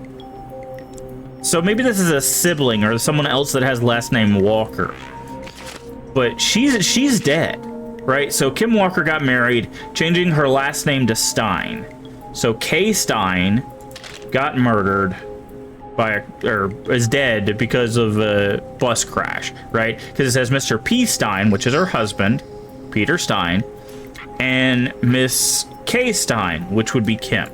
So this is a red herring, I feel. There's someone else called Kay Walker that either that or she's the killer and she's used this to cover up her death. But as far as we could tell, this person's dead. So the only person that should still be in town is Chuck Brody, and he should be at the gas station. Okay. I'm good. I'm good now. Thanks, Peggy. No problem. I think I have it. How's it going? I'm ready. I'm ready, Peggy. Are you sure? We've only got one shot. We've only got one shot at this, she says. Let's do this. I'm sure.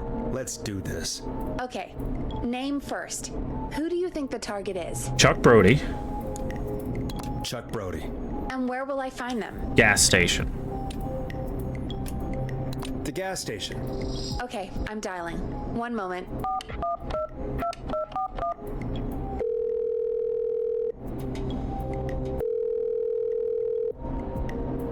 Hello? Chuck Brody! Listen, I know this sounds crazy, but we have reason to believe the Whistling Man is coming for you. You need to get yourself and everyone else out right now. The Whistling Man? Who the hell are you? Who is this? This is Forrest Nash. Listen, the Whistling Man's back. We found a list with your name on it, and Oh God. It's today.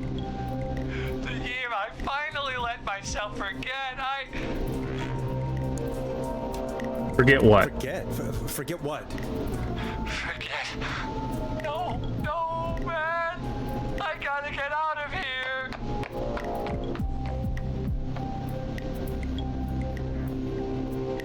I think he ran off. Well, fingers crossed that Chuck... Jeez! It sounds like something blew up. He's using bombs now? Is Chuck? I don't know. Hang on, we're getting a call. Hello? Chuck?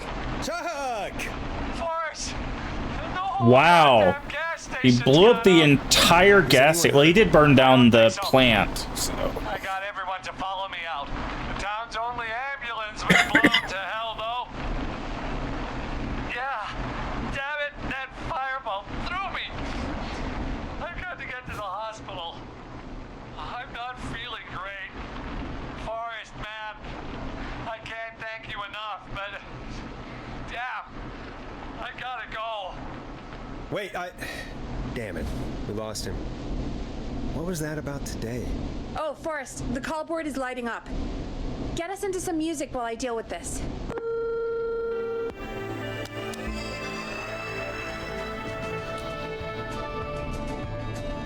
Here's some music while we regroup here on KFAM 189.16, The Stream. A classic back by popular demand. This is Long Ride Home by the Barn Finds. Okay.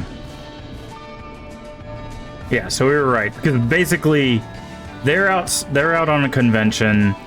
They died. They went to Manhattan, so the Olympic. Who Clive is targeting, and if that's the case, we can get ahead of him. Stop the killings before they can happen. Forrest, we need to go back down. By we, you mean me, right? Yep. Like I said, I need to handle all these calls. Maybe start with that creepy mannequin room you mentioned before. I still have a lot of questions about those. Yeah, they were pointing at stuff. Me too. Oh, she actually waves to you. See, the thing... So there's one thing that concerns me, right? Peggy's face is always shrouded in shadow. No matter how close we get, we can see some features, but not all features. Something tells me Peggy knows more than she's letting on, right? But I figure that's gonna come to fruition at some point. Alright. Alright, back down to the basement.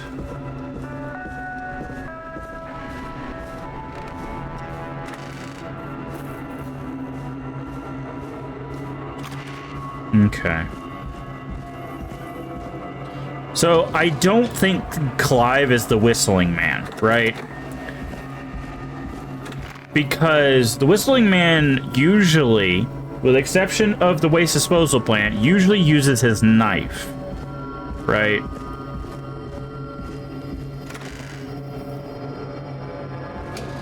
So why did he all of a sudden... Oh. The key? Was this always here? I must have missed it when I brought everything upstairs. Basement? Oh, okay. So pointing at that... Pointing up. Can we put... No, okay. Okay.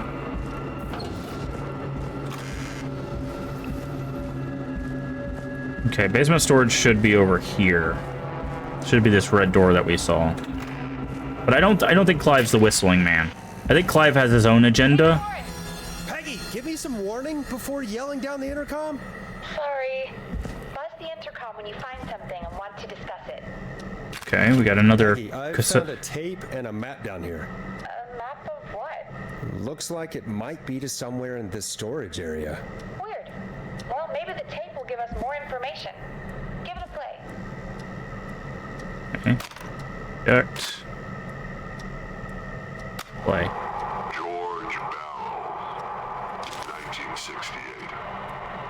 That's when this all Between the shelves. But this is not these shelves. George Barrow? We all heard that he drowned after a night out drinking. Was it actually Clive? Has Clive really been the whistling man for that long? No. He says I need to follow the maps and find the tapes. I guess that's what this map is about. I think we need to see what else is hidden down here. Be careful, Forrest. Keep looking. Buzz the intercom when you found something. I don't think it's Clive.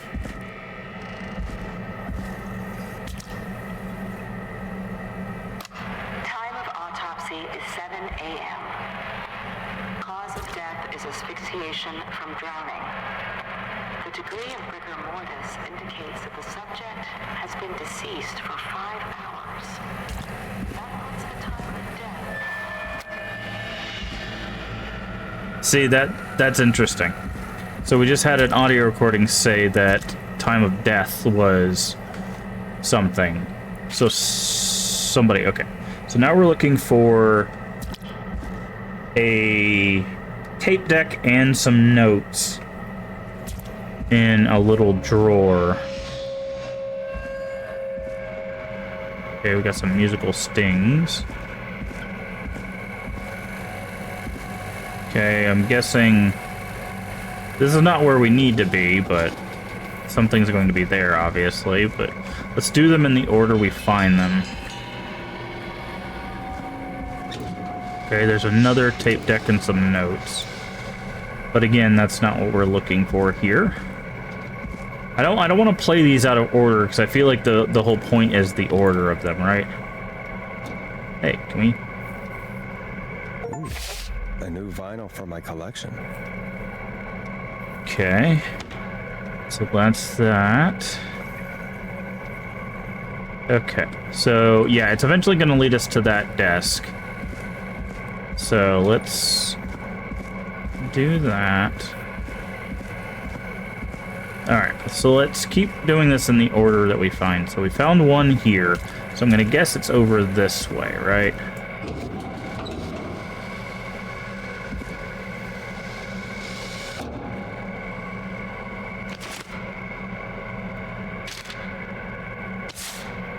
System overview. Okay, factory codes.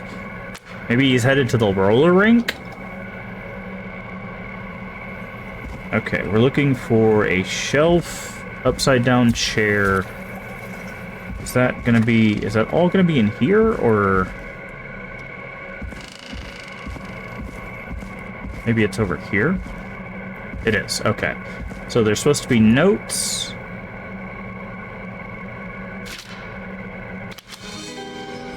This looks useful. Okay, and then let's play this. Small lacerations to arms, legs, and face, typically obtained by running through foliage. Severe blistering to the feet, as though the deceased had been running without stopping. Okay. Now we're looking for another audio tape. on a box with briefcases. Go for the box with briefcases. Is this it? This is it. Okay. I wish there was a flashlight. Okay, so put this here. This is our next one. Preliminary toxicology results shows no signs of inebriation. However, a high amount of Adrenaline, yeah. indicating elevated levels of stress. Well, cortisol's not adrenaline, but it happens when you have an adrenaline rush. It floods the brain. That's what makes your hands shake, or part of what makes your hands shake. Okay, so let's put this here. We know we need that. When cortisol in your system gets high, it basically puts you on high alert. It prepares you for whatever's coming. But that has the tendency to make you like be on edge and shaky and stuff. Okay, so we've seen this next one. The next one is right over here. Additionally, there appears to be a post-mortem injury to the arm. It looks like it was trapped in a car door. Okay, it's trapped in a car door. Okay, so now this one was over here. That was in here.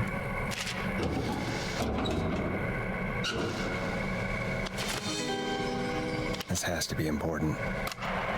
It is the coroner's opinion that the subject likely feared for his life and was chased, resulting in a fall from a height into a body of water, where he hit his head, was knocked out, and drowned.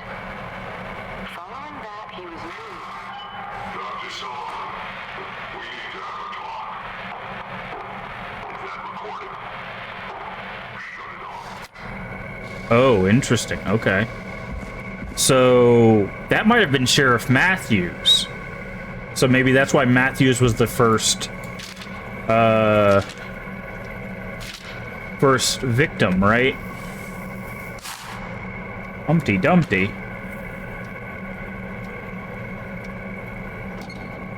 Okay, make sure there's not any. So it said we're only gonna find a tape deck here. If you're listening to this, then I'm probably dead. What the? I'm a man who likes to stay informed. I've got subscriptions to newspapers all over the country. Uh-huh. A few weeks ago, I noticed headlines cropping up in those papers, one after the other. Each headline about a murder. Each murder, the death of someone I knew almost 20 years ago. And each one drawing closer to Gallows Creek. Drawing closer to the anniversary. None of us are innocent, but I don't think we deserve killing. All I hope now is that I can save So maybe it was a cover-up. first. Or a scapegoat, right? I don't know. Do something to make up for what I did back then, I guess. I didn't kill anyone, mind you, but that's past mattering. Now, there's more I could say than I should say, but my employer made it clear that my family would pay a high price if I ever spoke out. So, hopefully I've said enough for you, listener, whoever the hell you are, to start putting the truth together. Yeah. What the hell? Peggy is not gonna believe this. Okay. No tapes. We did get that record, so. Alright. So, according to what we're reading on this, if I switch this over and I zoom in. Sorry I made you do this, Virginia. We know Virginia was targeted. George Theodore Barrow. Right? Found dead. Deceased is a Caucasian male, 18. The cause of death is established to be drowning, as shown by the signs of asphyxiation. See section 2, paragraph 4 for more details. Abrasions were found on the knuckles, likely from getting into fights in the past. Matches with known history of deceased being aggressive. No other injuries were observed, and from the coroner's opinion, no evidence of foul play. Additionally, the preliminary toxicology indicates the deceased had a high level of alcohol in their blood. It is the coroner's opinion the deceased went swimming while intoxicated, resulting in his drowning. But we heard on one of the tapes that he didn't have any alcohol in his... Because it said, sorry, I made you do this, right? She lied. She lied on this report, right? That's what we're supposed to get from that, is that that's not the truth. Because when we listened to the audio thing, it said there was no, like, signs of drinking or anything. Interesting. What was this other one? There's a number at the top right there. Case number, Sheriff Matthews. Here we go. Complaints name, Miss Sandra Sharp. At 4 a.m. call was received from a jogger, a Miss Sandra Sharp, reporting that a body had been found washed up in the reservoir. I drove out to investigate, was able to identify the body at the scene as that of George Barrow. I contacted the coroner's office and then the boy's parents. They informed me that they hadn't seen him since 7 p.m. on the 2nd. Interesting. So, okay. We don't know how Clive is connected to all of this yet, but it's obvious that there's some lying going on here. What have you found, Forrest? It's an autopsy tape. Doesn't say for who, but I think it must be for George. Poor George. He was so young. Something's bugging me, Peggy. What do you mean? I swear I recognize the voice of the woman talking on the tape. I just can't place it. Seriously? Do you think you've met her before? It's Dawn. I don't know. I mean, I just Dawn. got here recently. I don't know. Found another tape. It talks more about how George died. What did it say? It sounds like he was running for his life. Sprinting through trees and bushes, getting cut up all over. What would drive someone to do that? I'm not sure yet. There's also a tape about a toxicology report. There were no signs of drinking or that he was on anything. See? What? But everyone said he went swimming drunk and drowned. It was in the newspaper and everything. I found a written autopsy report. What did it say? According to that, it's just like you said at the start. George drowned after getting drunk. Said he liked to fight, too. But that contradicts the tape. I know. And I think I know why. There's a note with the report that says, "I'm sorry I made you do this, Virginia." If it was on the autopsy report, then Virginia must be our coroner. Wait, the caller from earlier. When we had to call... Oh, no, Virginia's the coroner. No, never mind. That makes sense. Wasn't her name Virginia? Yeah. We need to call her back once we finish down here. It looks like she might know something about what's going on. I found a tape that introduces a new detail to the story. Post-mortem injury. Apparently, his arm got caught in a car door. A car door? Yeah, after he died. How do you suppose they can tell? How can they tell? I'm a radio It's producer. because the lack of blood. The written report I found doesn't mention it at all. How did his arm get trapped in a car door after he died? Unless he got it when the police collected his body, I guess someone else must have moved him after he was dead to where he was eventually found.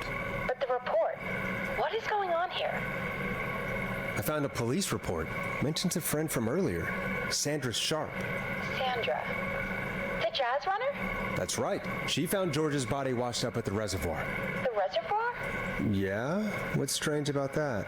George got cuts from running through foliage, right? But there's no forest around there. No, it's above that. So, how did it wash up at the reservoir? What do you mean?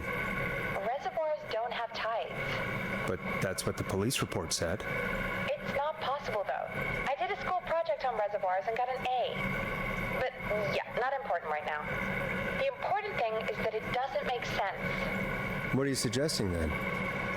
That the body was originally found somewhere other than what the report suggests. I'm thinking it's up here. That the sheriff tried to cover it up, but accidentally let something slip? Something like that. There's also potentially a whistling point. Well, Sheriff Matthews wrote the report.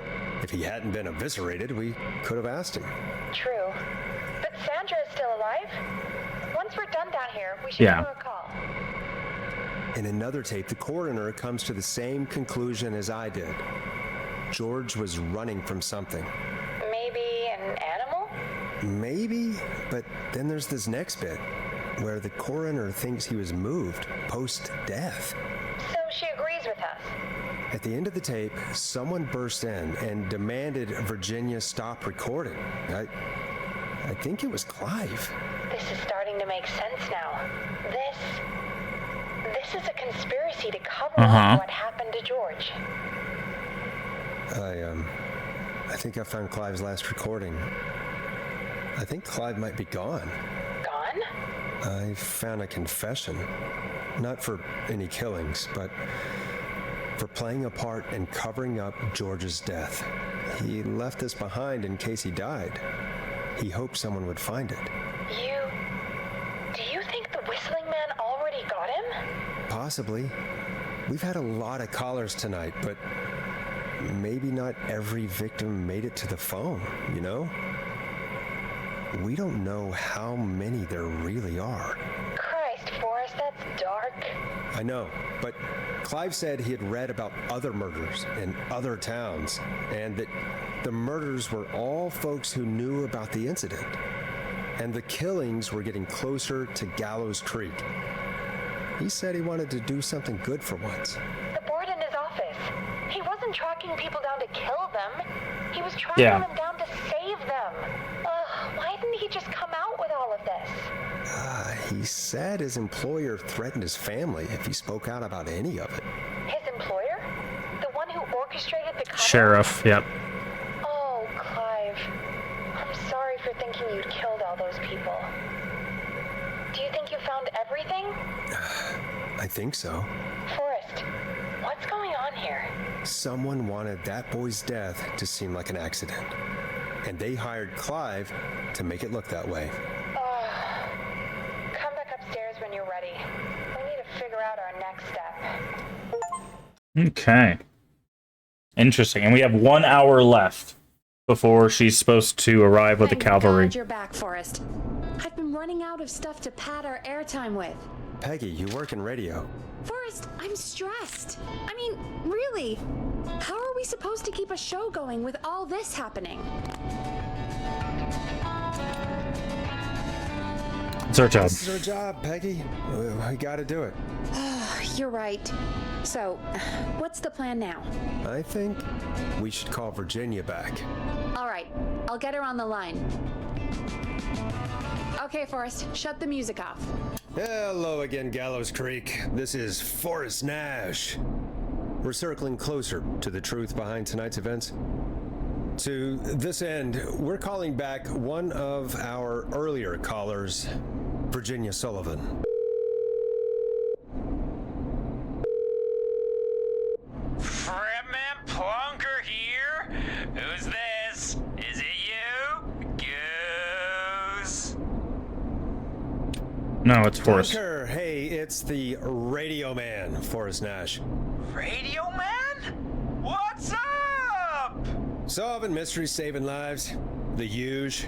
Right on. Plunker, what are you doing at Virginia's house? She asked if we could stay to keep an eye out for that whistling turd. So we're hanging out, bro. Well, that's big of you, Plunker. No, it's nothing. Can I speak to Virginia? Sure thing, Radio Man. I'll just go get her. Who is this? Hey, Virginia, it's Forrest. I'm glad you're still okay. Oh, Forrest.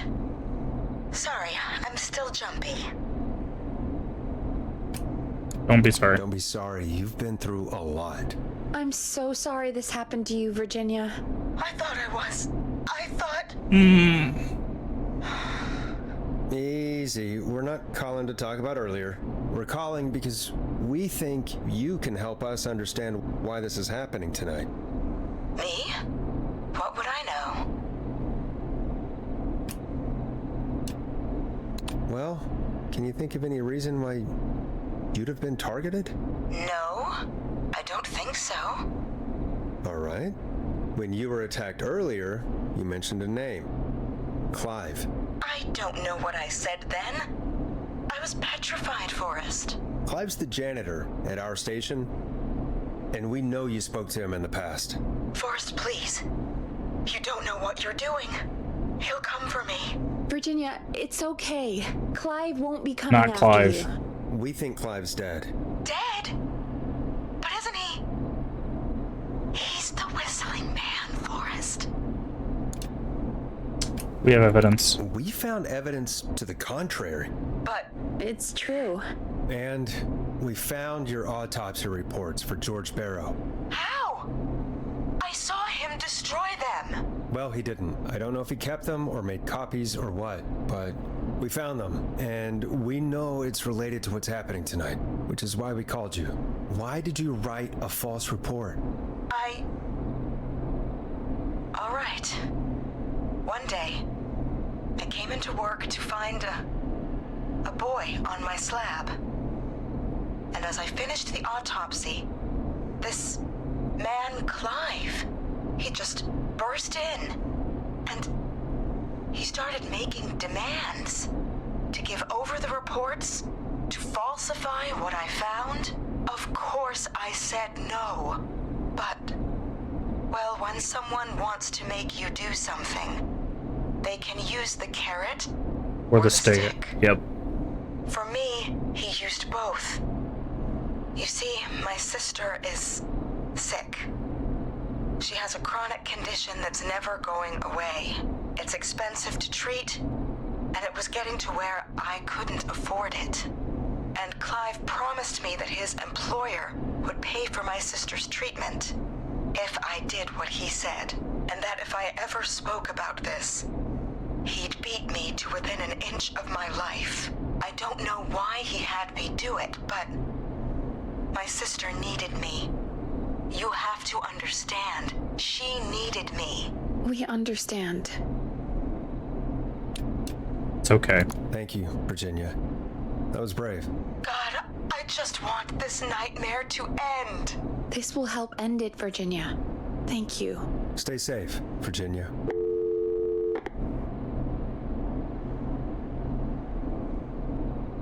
So, Virginia's tied up in all of this. Clive threatened her to keep quiet about George's death. But for who? Why cover up these details? Well, we know Sandra was involved in George's death. Do you want to call her? I do. All right, but before we go asking questions, I think we should know what we want to ask. Is that fair? Yeah, we need to ask her about finding the body. She was the one who discovered it, but something just doesn't add up. What's interesting about 100%. this? She knows more than she's saying. I wonder what she's hiding. We'll hopefully find out soon. Anyway, just be careful when you're talking to her. Don't push too hard. We don't want her to hang up. I'll be careful. All right, calling her now. Hopefully she's at her jazz studio. See, what's interesting about this is potentially both Virginia and Sandra could be dead. First, you're through. Right? Hello, this is Sandra at Jazz Pizzazz Jazz Studio. Who's this? Hello again, Sandra! It's Forrest Nash of 189.16, The Scream. And you're live on air. Oh, I always thought folks called into a radio show, not the other way around. How jazzy. What can I do for you? Well, we're trying to understand what's behind the attacks tonight. We had a few questions. Why, Forrest, of course. Heck, after the way you saved my life, I'd say yes to just about anything you asked.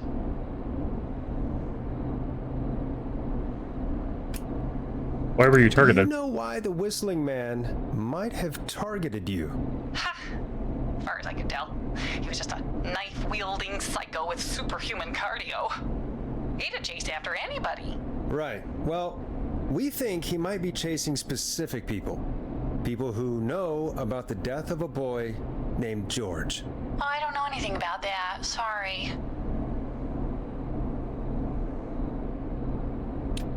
You found the body. Sandra, we know you found George's body. We have the police report.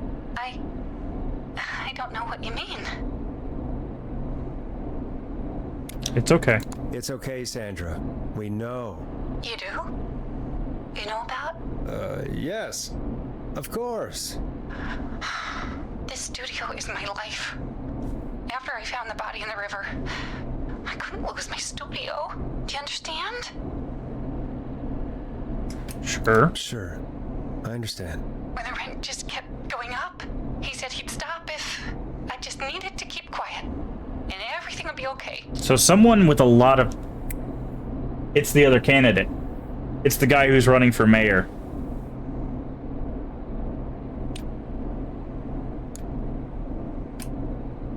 Of course. We understand. I mean, it's not like I killed him. What was the harm in saying I found him in the reservoir instead of the river? Right? Right? I'm sorry. I can't do this. And she's gone. I don't think that could have gone any better. You truly did great, Forrest. Well, folks, if anyone out there has any thoughts... It's the other candidate. Because remember, he owns like half the town. Good timing. Right? We've got a call waiting just a second. So the other candidate owns like half the town, right? So something happened and he ended up killing George, right? We don't know why yet, but I think that's probably who it's going to be, because he's the only person that we've interacted with tonight that hasn't had some other interaction, right? So Ponte's Pizza, he came and advertised, and we're like, hey, get off of here. But Ponte's Pizza we called to save Virginia's life, because we had the garlic bread sent to... By the way, it says frat house. If they're from a Gallows High schools don't have frat houses, so far as I know. Frat houses are usually a college thing. But anyways, we sent them from Ponte's over there, right? So Ponte got recalled, and the candidate guy, he not only has he had his own like phone call about his campaign, we also had a tape for him, right? But the other mayoral candidate we haven't heard from, but there's no reason for her to show the weaknesses in their like systems, right? But if the other candidate was, which I don't remember his name, what is his name? We have a call waiting. Teddy Gallows Jr., right? Okay, so if Teddy... Wait, Gallows Jr.?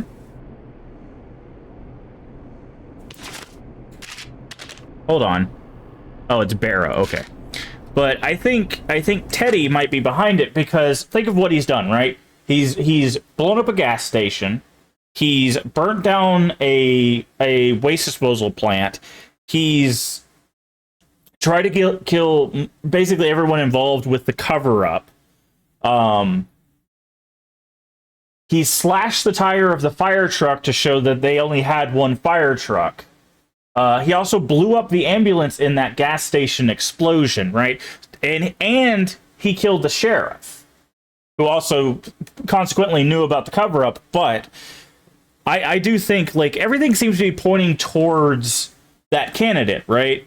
Because if he shows, like, oh, all of these systems are broken under your current mayor, but I can save the day. And we already know that he has a lot of money and a lot of pull because he owns half the town, right? Or large sections of the town, right? So he would easily be able to hire Clive and be like, hey, Clive, I need you to go silence some people for me. We'll throw money at them, and if that doesn't work, I need you to do the, like, break them at the knees kind of thing, right? So, because Peggy said that he walked into a bunch of wealth. So, yeah. I think it's the other candidate. If I had to take a guess, it's the other candidate. The only problem is we don't know a lot about him. We do know that he was also a star, it was like a tracker, a football star. So we know that he was a sports star too, which would explain why he's so fast. So, That's my guess. I'm gonna stamp my official guesses. I think it's Teddy. I really do. I should take this call. Is that the guy's name? Yeah, Teddy Gallows Jr. I think what happened is something happened with George when they were younger, and they needed to cover it up because if he went to like prison or whatever, that would kill any chance he had of succeeding or becoming a mayor, right? So they basically nixed the information there so that he could move forward with owning the town and becoming the mayor, right? Because they wouldn't want that hanging over his head. Welcome to 189.16 The Scream with me, your host, Forrest Nash. Hi, Forrest. I know this is really out of the blue with everything happening tonight, but I wondered if you could send a special birthday message to my uncle.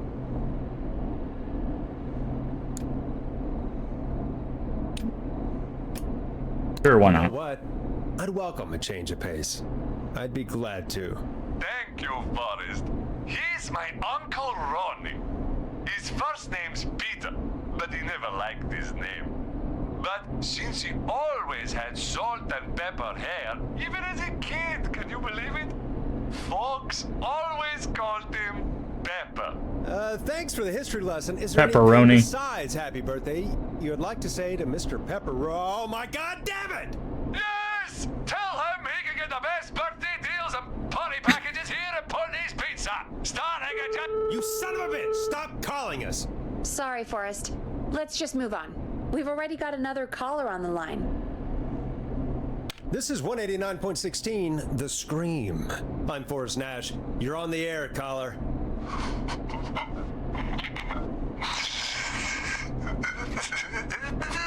Caller.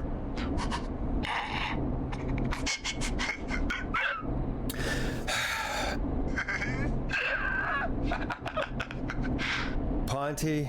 Ponty's Pizza Yep. always delivers. Come rain or sleet or And just block his number. we'll be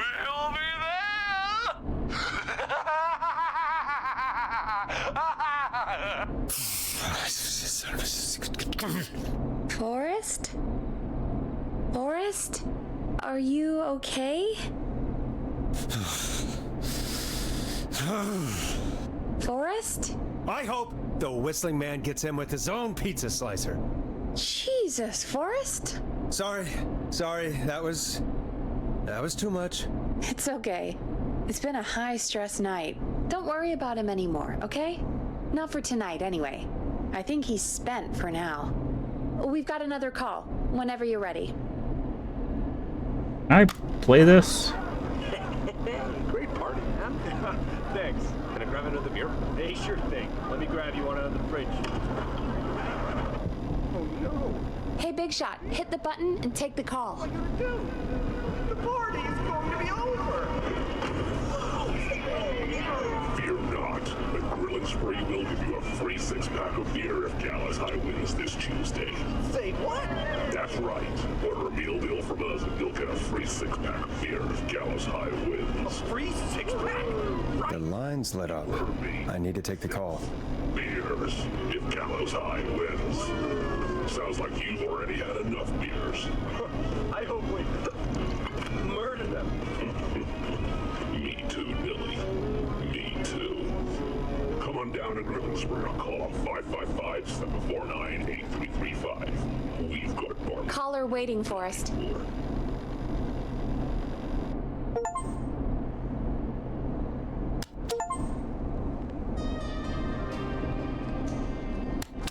Okay. All right, let's go ahead and save here. What time is it? Okay, we're still good on time. Okay. Folks, don't spend your money at Ponty's Pizza. That's all I'm gonna say about that. Moving along, I'd like to welcome another caller to 189.16 The Scream with me, Forrest Nash. Who may I say is calling? Well, hello again, Forrest. Don. Don? We played your song, Long Ride Home. Did you hear it? Can you tell us? Never mind that now. First, I'm calling because I need your help. Are you in danger? Are you in danger? I sure am. Do you mean... Yes, he's after me now. You? I think so. He must have heard me on the radio helping you. Helping? Helping? You didn't exactly help. Maybe I've been helping more than you know. I was out following a lead, trying to work out who would be next, after Chuck. And what happened? And I started to feel like I was being followed. I came back to my apartment building, but this newfangled security system has me locked out. I need you to help me get inside. There was a book downstairs. Can a neighbor let you in? I only moved in last week. I don't know anybody yet. There's not even a buzzer here, only the Yeah, we saw there was a book with a keypad code. I need that code to get inside. Which apartment block do you live in? Maybe one of our listeners lives there too. It's the new Woodside apartment building, town hall and the trailer park. But I doubt any of your listeners live there. I don't have many neighbors. Sounds like a prime piece of real estate. The sound really carries at night. Shit.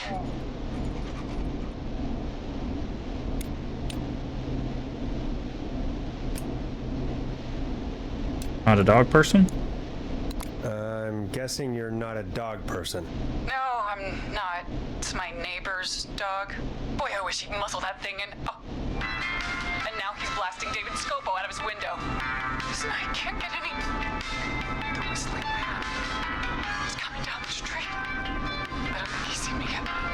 Forrest, please. I need your help. I need the code for that security system. Okay, it was downstairs. What's the name of the security system? There's a sticker on the box. It says Starling Security 4000. There's a keypad, and it looks like it wants a 6-digit number. Starling Security 4000, huh? That's right. Very newly installed. I need the key code before the whistling man gets me. Yeah, of course. Don't worry, Don. Thank you, Forrest. I knew I could count on you. I'll sit out of sight. Call me back soon. All right, folks. Here's a little tune for you all to enjoy while I try to break Dawn into her apartment. Coming up for your listening pleasure, it's Caged Tiger with their single, One Last Goodbye. Okay. You were pretty quiet there, Peggy. Forrest, was it just me, or was there something... Yeah, it wasn't just you. Something was weird. We also didn't hear the whistling. Yeah. Well, tell you what, we have a Starling 4000 or whatever here at KFAM. Clive bought one for the station. Maybe we can find something to help. Well, I'm not sure who, but to help someone. Okay. Yeah, we saw that downstairs. Okay, so she's locked out of the Woodside Apartments, and somewhere, Clive probably has the papers for the Starling 4000. Okay, thankfully we already looked at it.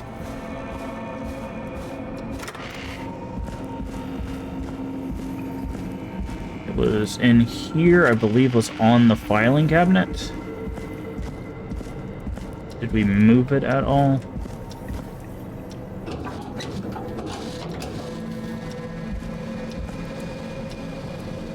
I don't know if we moved it.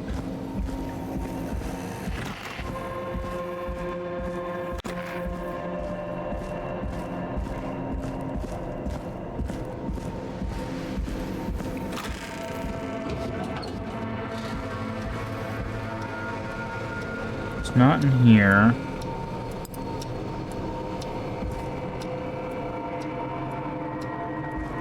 I know we saw it.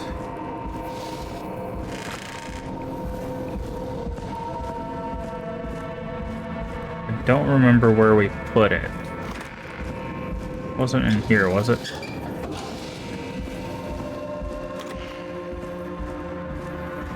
Okay.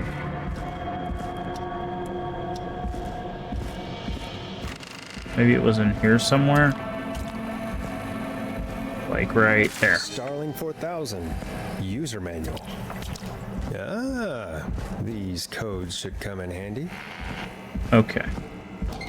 Like I knew it was somewhere in that area, so I remember leaving it on top of something. Okay.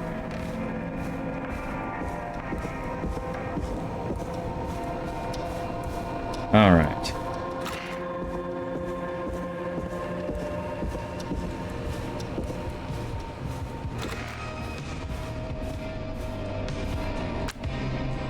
Okay.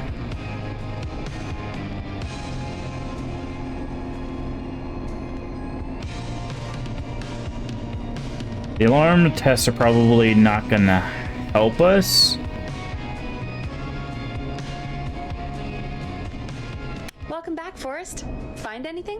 The Starling 4000 security manual. It's got a bunch of codes. Good. And did you find anything else?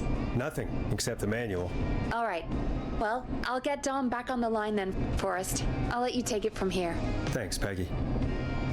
When you're ready, shut the music off. Line 1, whenever you're ready. Don, are you there? This is Forrest Nash from 189.16, The Scream. Oh, thank God you're back. I've been so afraid. What's the code to the gate?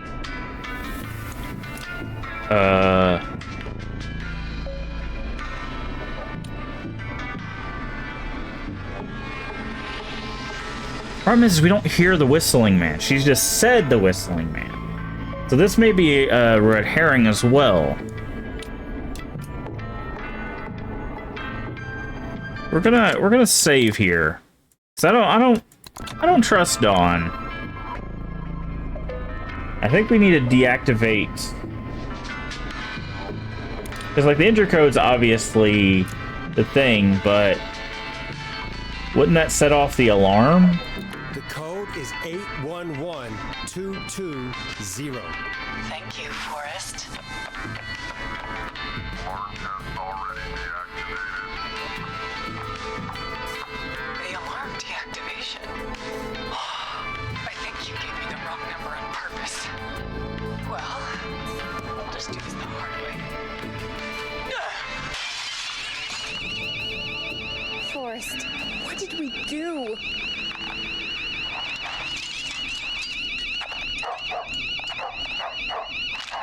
Hold on, before we do that, I'm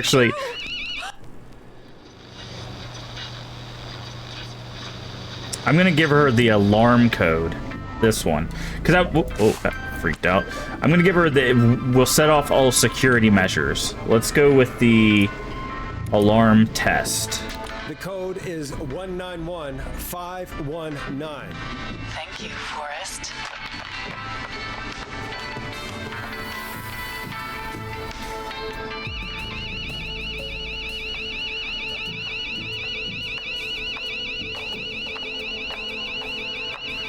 Son of a bitch. Ah!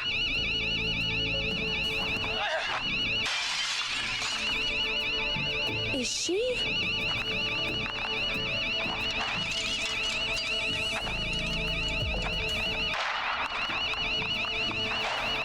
I think Dawn just got shot. Stay out! Nobody disrespects the sanctity of the ring. That's where I thought she was, because the thing is two things tipped me off, right? Thank God. Well, three things technically. Ricky, get back inside and turn on the radio. Whoever that was, she was trying to break into the ring. She? Forrest, man, you got no idea. That was him. That was the whistling Oh. man. The alarm gave me just enough time to get my rifle. I don't like hurting folk, but I can't let anything happen to Maxie. He's my best friend, you know? So there were three things that took me off there. One, we heard the train again. And the train is on the left side of town. I don't think there's any apartments there, right? We heard the dog bark, which we've heard the dog before, which was Maxie. And we didn't hear the whistling, right? She was like, he's down the road. He's coming after me, right? But whenever the whistling man shows up, there is a distinct whistle, right? So we knew that she wasn't on the up and up. Listen, man, I'm heading back inside. Gonna barricade that window. My man, thank you. You and Peggy Peggy can skate for free whenever you want, forever. That's a done deal. Thanks, Ricky. Can't wait. You got it. Talk to you soon. See, Okay, Gallows Creek. Here's some music while we process what just happened. so see, the train is only on the left side of town, over the top and to the right. So, right, like that's the thing, right? Is the train goes like this. She said she was near the apartments. Woodside Apartments is right here. There shouldn't have ever been a train, right?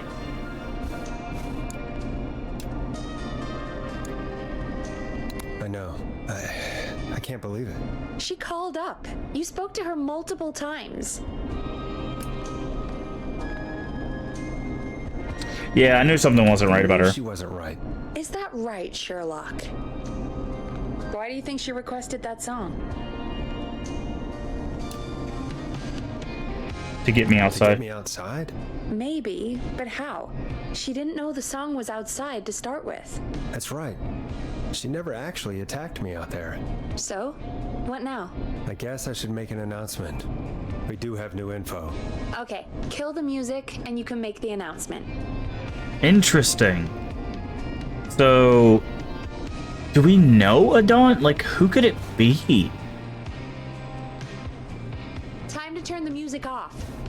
The only... I don't know. Okay, you're live in 3, 2... Hey folks, this is Forrest Nash here. I hope you're all safely locked inside. For those of you listening to that last call, you might be wondering what to make of it all. Here's our take.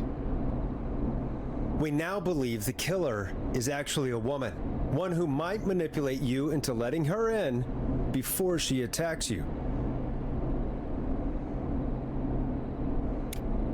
We're neighbors. Look out for each other and stay safe. We're neighbors. Look out for each other and stay safe. The killer was calling themselves Dawn. This could be a fake name. This could be a fake name. If anyone needs help or you have info on the killer, please call in. You folks have my new number, right? It's 911. Hopefully, our next caller can help shed some light on our killer. Hey, we had a call come in. Okay, folks, time to take a call. Okay. You're through to Forrest Nash on 189.16, The Scream. Hey, man. Murphy? Damn straight. What's going on, Murphy? You in danger again? Nah, man. I've just been listening to the show here at home. And since you asked folks to call in if they could help out, well, I'm calling. I don't know if I can say as much as other folks have, but I figure I wouldn't be a good role model to Fernando if I didn't try to help, you know? You're a good father, Murphy. Absolutely. Fernando's a lucky kid. Oh, thanks. So, what do you want to know? Well, what can you tell us? I don't know, really. All right. Well, do you know anything about the death of George Barrow? Absolutely nothing. Okay. What about the killer herself? Herself? Man, I didn't get my ass kicked by a lady. The man I went toe-to-toe with was a man. You heard the last call, right, Murphy? Yep. Unless there's two whistling men. You were trained by a VHS, Murphy. I know, but... Man, how could it have been a woman under that mask? Let's just move on. Do you know anything about the history of the Whistling Man? No, sir. Tonight's the first Did George time have I a ever sister, heard. maybe? What? I moved here 3 years ago, man. What do you want from me? No worries. Hey, man, no worries. Just thank you for trying. Right. Sorry I couldn't help you all more, man. Now, if you'd have asked me about gators... Forrest, we have a call coming in. Sorry, Murphy. I think that's all we've got time for right now. All right. I'll catch y'all with the gator talk later. Night. Well, folks, that was a bust. But perhaps our next caller has more they can tell us. Let's find out. This is Forrest Nash, and you're listening. Please help me. My name is Casey Moore. I'm at 25 Nancy Drive. My best friend's been stabbed. He's bleeding everywhere. I don't know what to do. Please help me. Somebody's been stabbed? Can you tell me what happened? We'd been out at the reservoir. We were heading back to his place when we heard this whistling all of a sudden. He just started freaking out. He screamed at me, told me to hide. I'd never seen him like that, and I just panicked and ran and hid in a bush. Oh no, Forrest. Then what happened? He went up the road and talked to someone. I couldn't really hear or see anything. It sounded like he might have known the person, and they just stabbed him.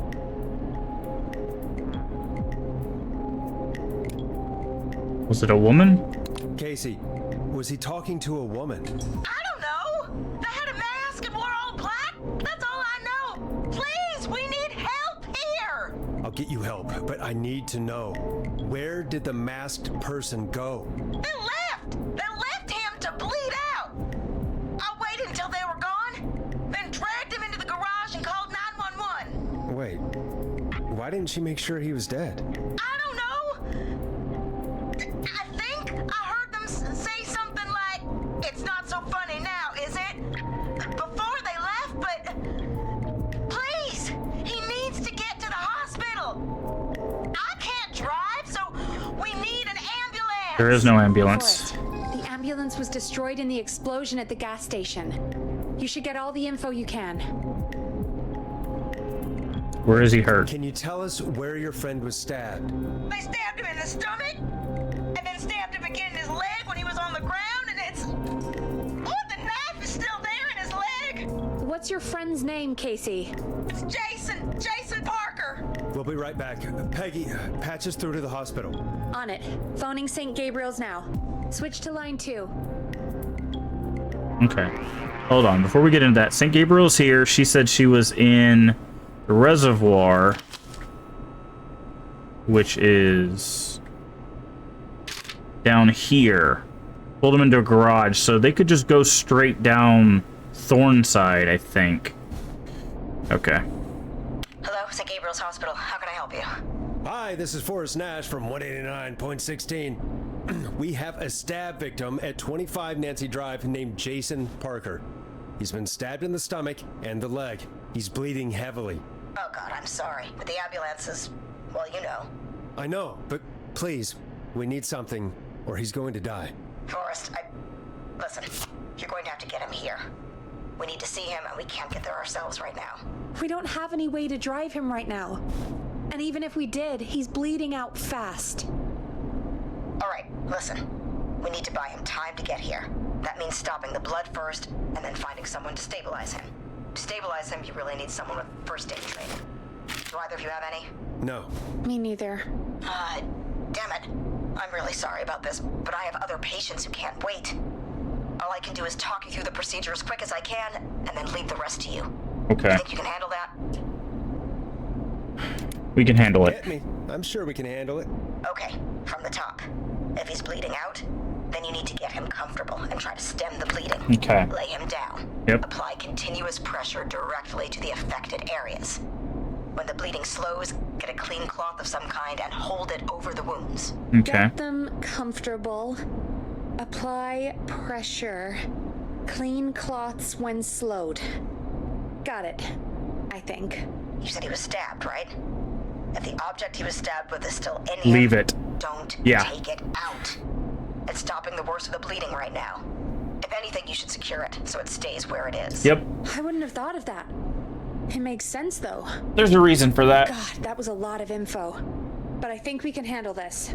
Glad you got it so far, because there's more to go. Keep going. I'm still with you, Doc. What else do we need to know? If he's lost a lot of blood, he may enter shock. If he does, act fast. If you applied a cloth and it's bleeding through, don't remove it. Just apply another on top of it. Okay. If it's safe, elevate his legs to get blood circulating to his vital organs. Try to keep him warm. Get him to rest and reassure him.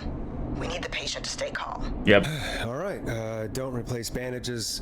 Elevate his legs. Keep him warm and calm. This is a lot.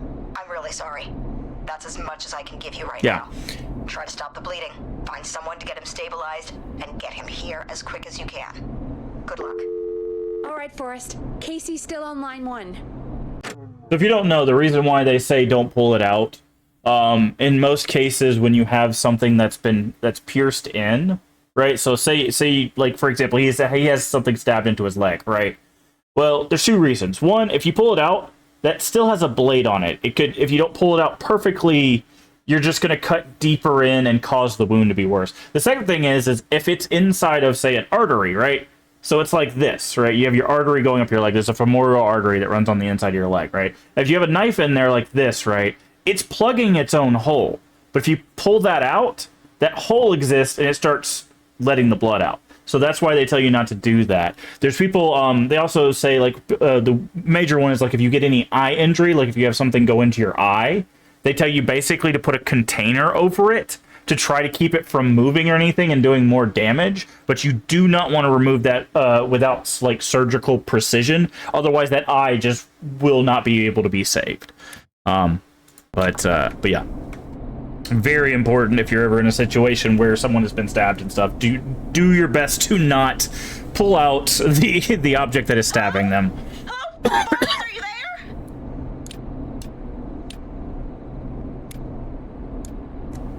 How's Jason? I'm here. How is Jason doing?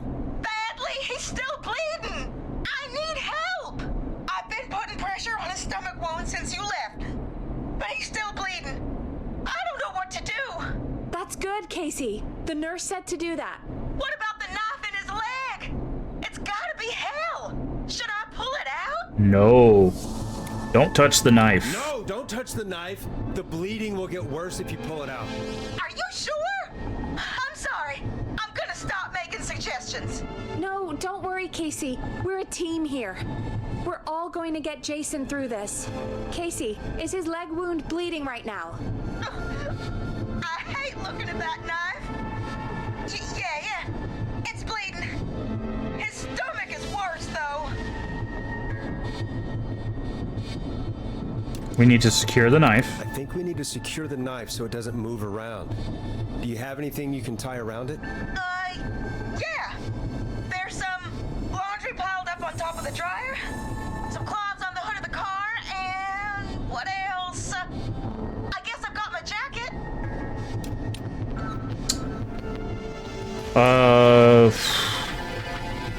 You don't want to use a cleaning rag because if it's on top of the car, it's probably dirty. So use the laundry. Look in the laundry for something like a towel or a shirt. Hold that over the wound. Okay. Looks like I'm gonna have to buy you some new whites, Jason. Here we go. I'm sorry, Jason. It's secure. I'm putting pressure on his stomach again. I'm starting to think we might make it. Forrest, can I have a word? Okay. Casey, I'm gonna have a quick word with Peggy. Keep putting that pressure on and let us know when the bleeding is under control. You're doing great. But what if something happens? We'll still be here. Just shout if you need anything, and we'll be there. I promise. Okay. Oh, wait. Jason, please be okay. Okay, what do we got, What's Peggy? up, Peggy? We need somebody. Can't stay on the line with her all night. Dawn is still out there. What if other people need us? You're right. She's probably on her way to her next target right now. Exactly. And you heard the nurse. We need someone there with training who can stabilize him. He's got to get to the hospital somehow. Any suggestions? Any suggestions, Peggy? I might. A little before you started working here, KFAM did a mandatory first aid training course. Me and Karen missed it because we were away on a producer getaway. You skipped it, didn't you? Never mind. So, how does KFAM's first aid course help us? Casey said they're at 25 Nancy Drive, right? Yeah? Why? They put up a bunch of cheap houses around there about 10 years ago. So a bunch of people here at the station live around there. Do you think any of them could help Casey and Jason? Probably, but I don't know who lives there. And since I missed the training day, I don't know who knows first aid. Could you call them and ask? I don't know everybody's numbers. I've only ever called Karen. Everybody's personnel info is We probably need Reggie's in key, Reggie's yep. office. Got it. I'll look through their files in Reggie's office. It's a life or death situation. I'm sure they won't mind. Right. But there are a couple of problems with that. Go on. Go on. It's sensitive information, so Reggie probably locked it in his safe. Great. Great. Do you have any idea what the combo for the safe could be? Not a clue. Reggie's a serial note taker, though. Maybe something in his office will give it away. Right. There is something else. Okay. I'm not gonna like this, am I? Have you ever heard, the future is floppy? Peggy, what the hell are you talking about? Floppy I'm disks. talking about floppy disks. Floppy disks are like these futuristic things that have information on them. You put them in a computer and they do something. Peggy, I know what a floppy disk is. Anyway, Reggie decided that the future is floppy and started phasing out our physical records and replacing them with these floppy disks. I imagine it's the same for our personnel files. That's good to know. Since we haven't heard anything from Casey, I'm guessing Jason's okay for now. I'll check out Reggie's office and see what I can find. You'll need a key for that. I'll just slide it under my door now. Thanks, Peggy. Why would she just not give us all the keys at once? That's the only thing that's like really confusing. Okay. Okay. I'll patch my mic down to the office so you'll hear me over the intercom. Okay. So Reggie's key.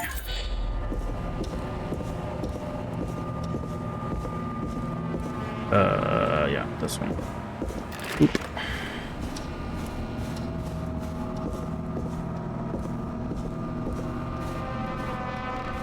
Okay, staff. Alright, Reggie's office. Looks like I need a 4-digit code. Oh my, okay, let's see. First aid to the injured. Reggie was there, okay. Here's a map. Okay, so Reggie is a possibility. Alien sightings, number 75. Okay, that's not it. Clive, if you're reading this, stop stealing my post-it notes. Okay, so there's a floppy disk. Gonna put that there. Ask Jeannie where those tapes are. It's been weeks now. Overdue. Axe Forever. Need to write pitch document. Good title. Bring back original protagonist villain. Okay. It's not... Okay, I can't read this. Okay. I put this magazine on the floor. You pick those up. Megabyte. The future is now. Okay. There we go. Alright, we got another hint. Very important date. Very important date. Okay.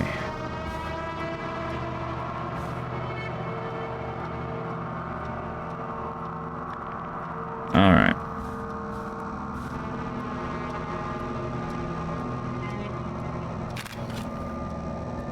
Alien sighting, maybe?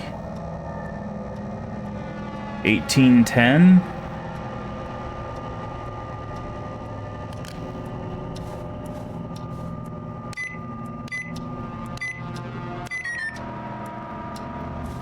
Okay. 1985?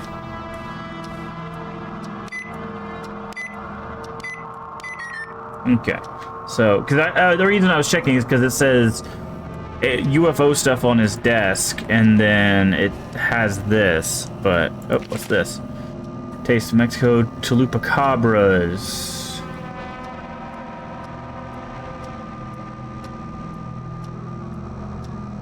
Okay. July 20th. So that would be... Okay, July 20th. June, July. So 7/20? So 0720. And what was the year? It was 86. I think we already tried that, but we'll try it again. 6. Okay. So nothing on there. Insert floppy disk.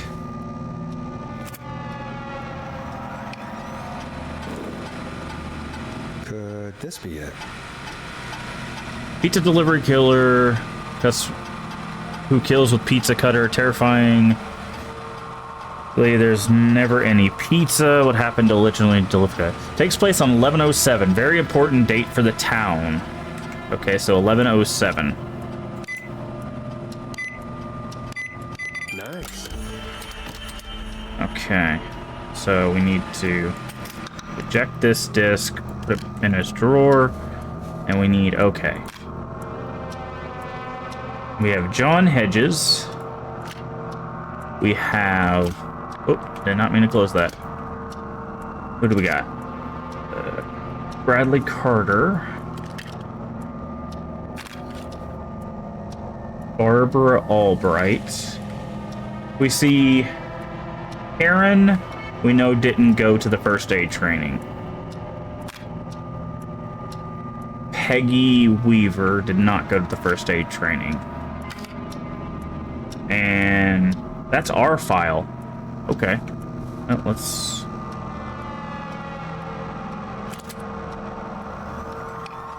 Get a load of this, Peggy. Apparently, I'm a lone wolf type. Forrest, what are you doing? We don't have time for this. We have a man literally dying on the line, and you're more interested in you. You're right. I'm sorry. I need to focus on possible candidates. Okay. I can do the rest of this later. The hell was that? Okay. Getting well. Got another cat. Laughed when I talked about the concept of a horror script. Okay. So... 7th. Can we go down? No. Okay. 14 Craven Street. Okay, what's nearby? Okay, Craven Street is near Nancy. Okay, so that's not a bad choice. Assuming that she went. So we're gonna set her here. Okay. Cares about Forrest Nash. Okay. Hired Brad as our station's food critic. Okay. Bradley and Barbara seem to be spending awful lot. End up missing our first aid. Okay, so Brad and Barbara missed the training. Is that who we have here? Yes. Okay. So we know that Brad and Barbara missed the training, so that takes them immediately off the board as well.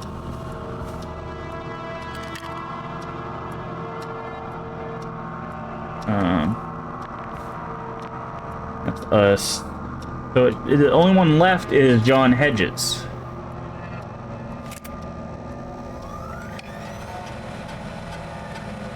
Refused to engage with the first aid trainer during the course. I know he's a war medic, but perfect. War medic. And he lives in Nancy. So yeah, John Hedges is the perfect person.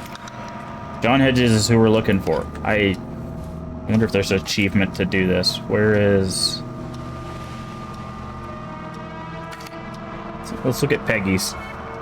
She's gonna get mad. Hey, Peggy. I think Reggie's on to you and Karen. Maybe don't bring those little drink umbrellas into work for a while. What? Why are you reading my file? You need to find someone who can help Casey. We already know I can't. Don't waste time. You're right. I'm sorry. I need to focus on possible candidates. I really shouldn't have read both. We're in a hurry. Hey, Peggy, you there? Yeah, I'm here. Did you find what we need? I think I know who to call. I think I know who our best bet is to help Casey and Jason. All right, good work. Who should I... Hello? Is anybody there? Please pick up. He's going into Casey, shock. I'm here. What's wrong? Jason started going pale. I tried to get him to rest, but he just threw up everywhere. What's happening? What do I do? He's going into shock. God, it sounds like he's going into shock. Casey, just stay calm. It's going to be okay. But the bleeding seemed to slow down. Did I mess up? Jason, I'm sorry. Casey, calm down. You've done everything right. I need you to listen to me, okay? For Jason. What did the nurse say? elevate the legs. Casey, I need you to elevate Jason's legs. Which, you need to get the blood flowing to his vital organs. with a wound in his leg, it's kind of a little bit.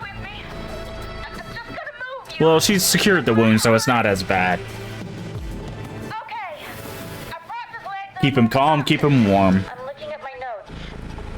We need to get Jason as warm and comfortable Yeah, as no. possible. Do you have anything you could use nearby, Casey?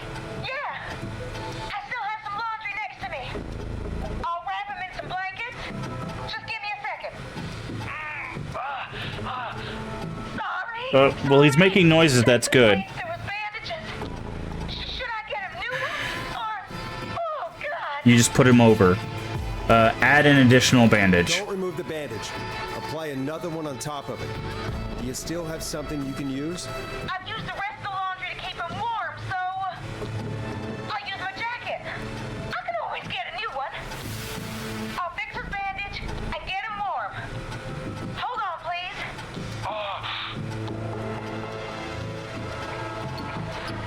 As long as he's still conscious, that's a good thing. If he loses consciousness, we have a problem.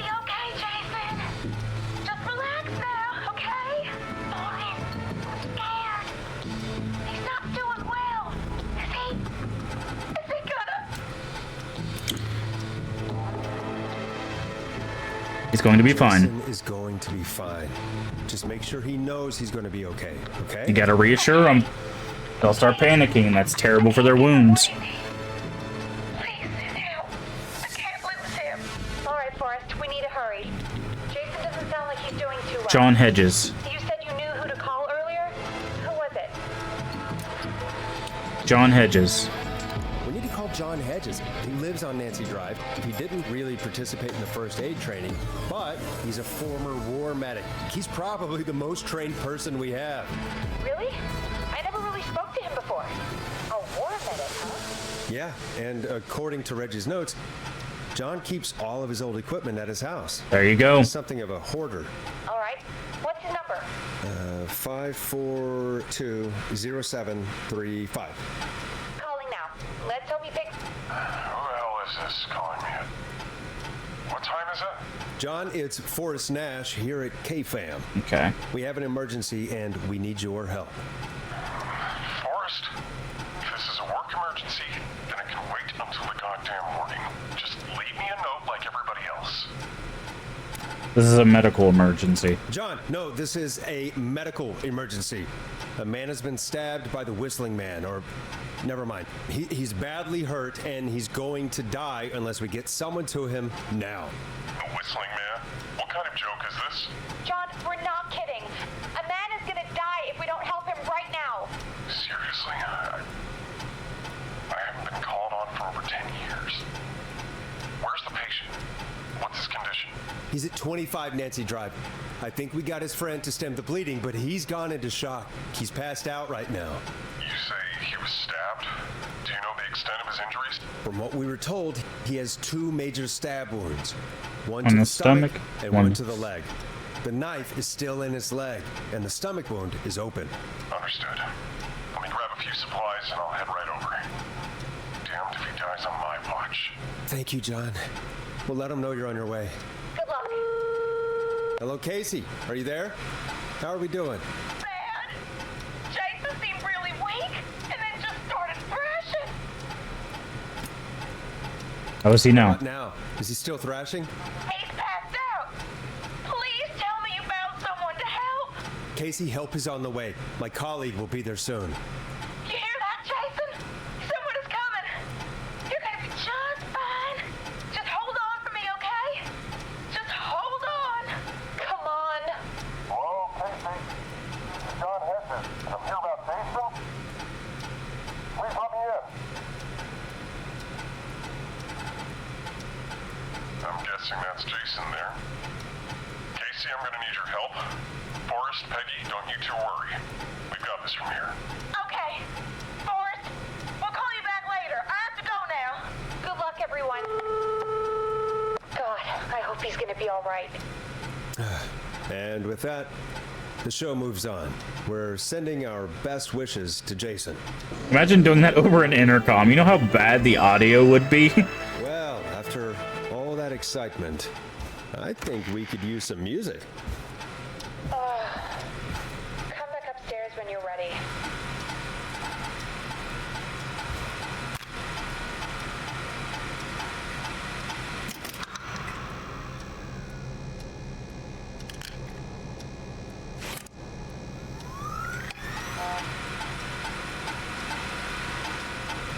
Trying to see if there was something for reading all of the...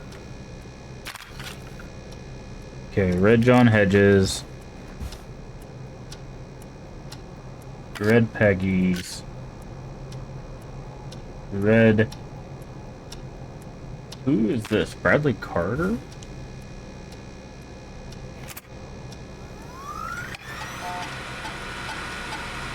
Oh, Brett.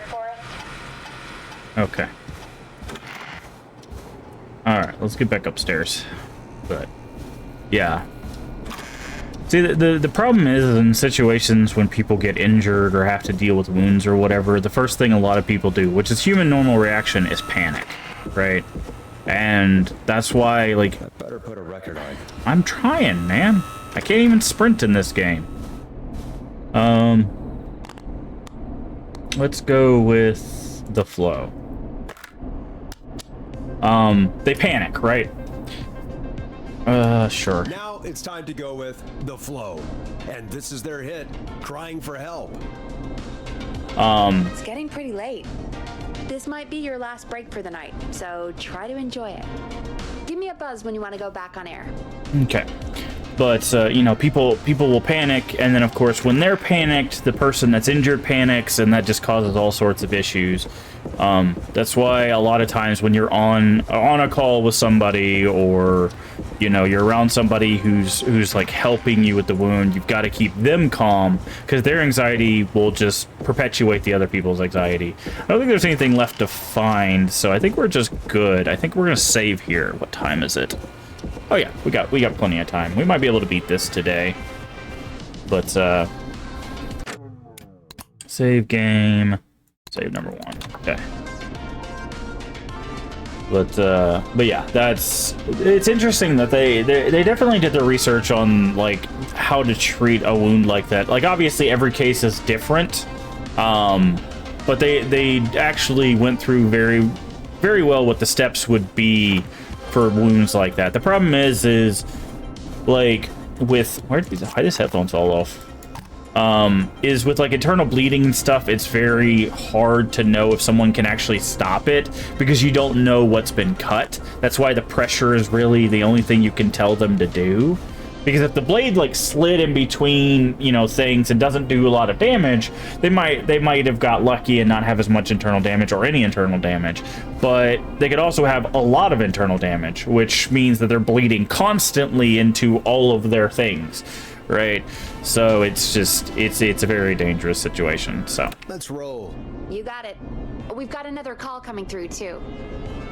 All right. Okay, Forrest, shut the music off. Oop. Welcome back to 189.16, The Scream. I believe we have another caller on the line. Is that you, Don? How are you tonight, caller? Forrest, it's me, Roller Ricky. Oh, and Maxie's here too. Good to hear from you. Good to hear from you again. How are you both doing?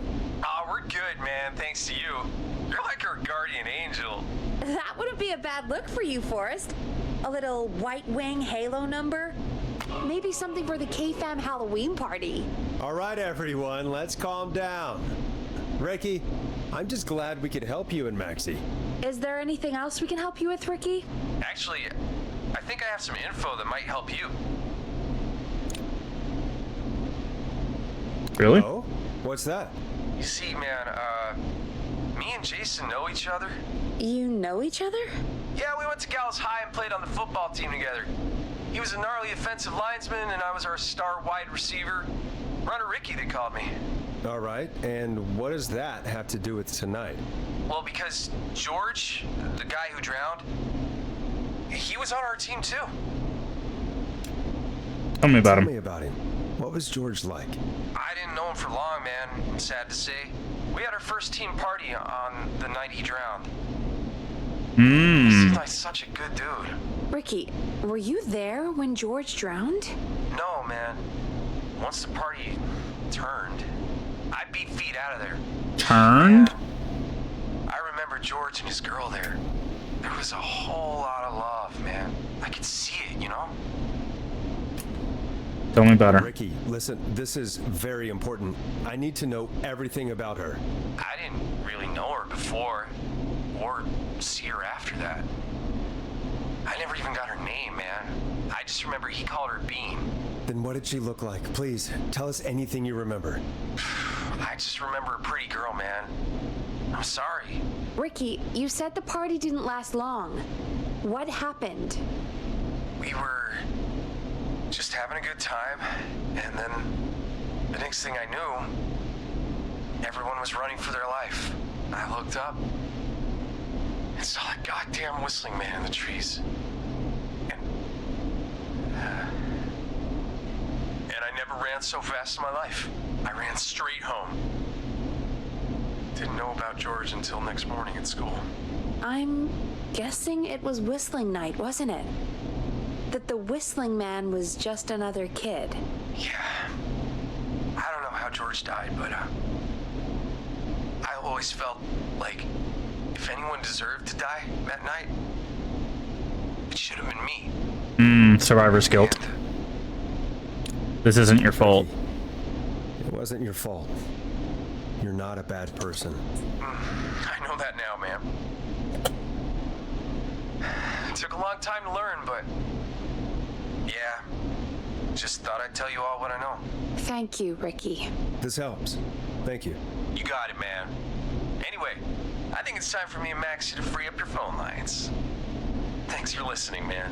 I'll let you to it. Night, Ricky. All right, folks.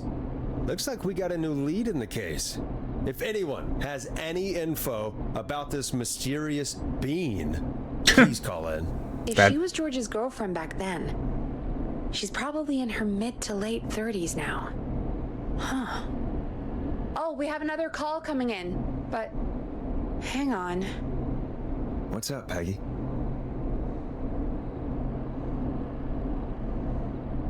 Is she taking a phone call right now? You're gonna want to take this call off the air. Who is it?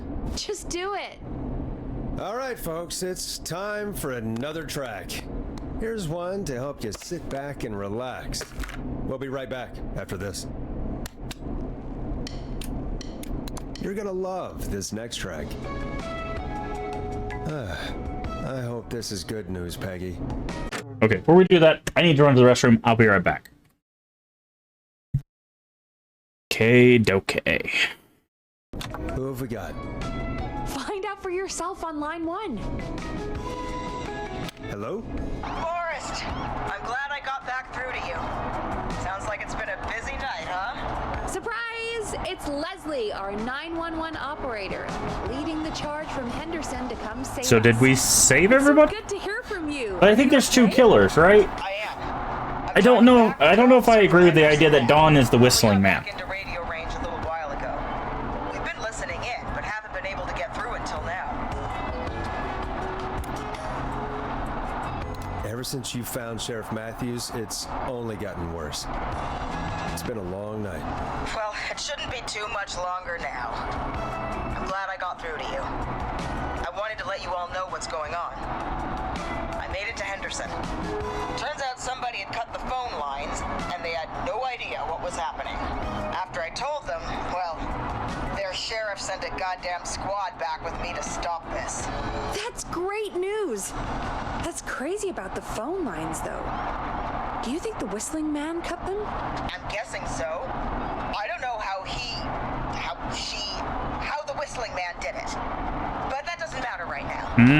Listen, we're coming in hot, but we need your help. I know Gallows Creek isn't a big town, but if we don't know where the whistling man is, we can't get him. Her. That's where you come in. What do you need? You can count on us. What do you need? It might be a long shot, but here goes. up a few times. I bet she calls again. We're still a little ways out of town, so if she calls, stall her. Buy as much time as you can for us to get in. And while you're talking to her, try to figure out where she is. We'll be listening in, so once her location is known, we'll head straight there and end this nightmare. I'll do my best. I'll do my best. I know you will. Heck, I can see the headlines now. Forrest Nash's interview of a lifetime.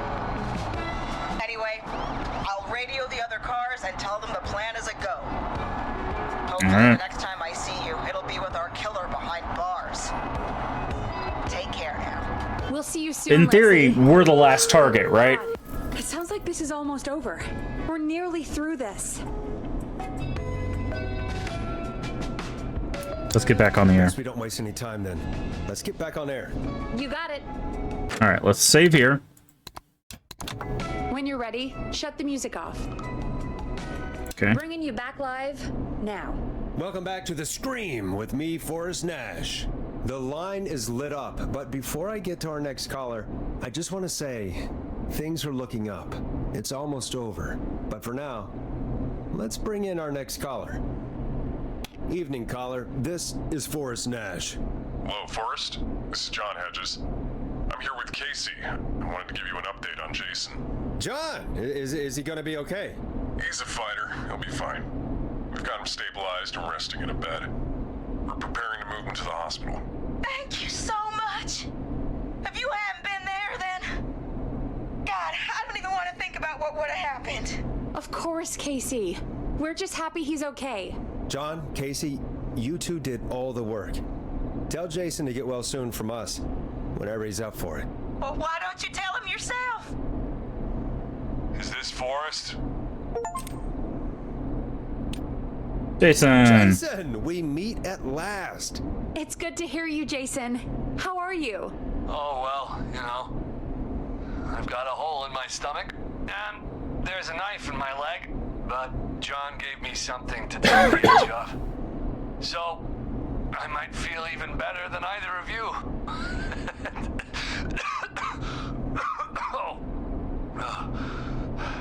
Take it easy until you get to St. Gabriel's. I will. But, before that, I needed to call you. I'm guessing the Whistling Man is still out there? Yep. As far as we know, anyway. Well, I was worried you'd say that. God damn it. Actually, I'm glad you called. I wanted to talk to you about what happened earlier. Go for it. We spoke to Roller Ricky not long after you were attacked. You spoke to Ricky? Is he all right? He is now. I mean, he was attacked earlier, but this call came after. Hey, guys, I'm really sorry, but there's a call on the other line. I just need to make sure we don't have another situation brewing. You fill Jason in on what happened. I'll be right back. Sure, Peggy. Sorry, Jason. Where was I? Yep. Ricky's fine. You don't need to worry about him. That's a relief. He told us about George. Sounds like everything's finally coming out now. It's been tough to hold it all in. Sounds like you've been holding back about something awful, Jason. I'm part of the reason my best friend is dead, Forrest. There we are. And the few who knew about it said It was a prank with the Whistling Man, but he ended up dying. I'd find myself in jail. So they made it look like his... Yeah. It was hell. And then the town just moved on. Like he'd never existed. What happened? What happened that night? I went along with the stupid prank, that's what. Whistling night. Some of the guys on the football team had an idea for a way we could haze the newcomers. We decided to plan a party in the woods and have the Whistling Man crash it. It was stupid. We each had a role. I was the stabbed friend. At the party that night, I left the group for a second, met our Whistling Man, pretended to get stabbed in front of everyone. Started an almighty panic. Those screams. That's why he ran so fast. I saw or heard George alive. How did George die, Jason? I don't know. I was playing dead. But when I heard her scream... Ricky mentioned a girl named Bean. Is that who you mean? Bean? Oh yeah. I guess George did call her that. Yeah. He called her Bean. Yep, and that was Dawn. I heard her again tonight, Forrest. Her name was... What? There it What is. happened? Are we still on air? Told you we were the last ones. No, we're not. Seems like the power is completely gone. How do we get it back on? I don't, oh, we can use the emergency generators down in the basement. Reggie picked it up a while ago in case we ever needed to do an emergency broadcast. An emergency broadcast? Emergency? You know, nuclear war, alien attack, broadcasting a serial killer's location to the cops so we can end this nightmare. Fair point. It's in the storage area in the far back corner, up on the wall. You might have spotted it earlier when you were digging around for all those tapes. It'll have a big red button. Just press that. I'll see you when you're back.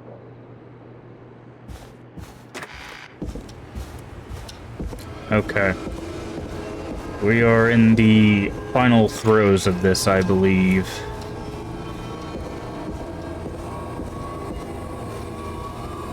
Her name is starts with an M. We don't know any M's, right?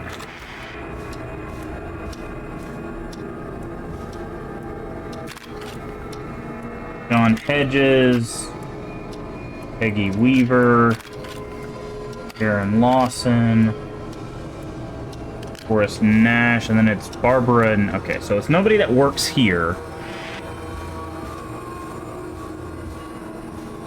I'm not getting in there tonight.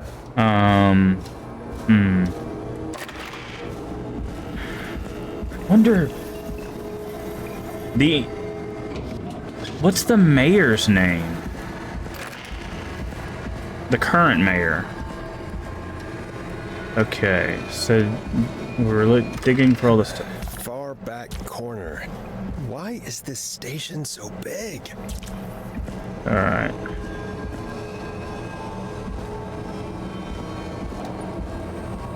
I just heard something close.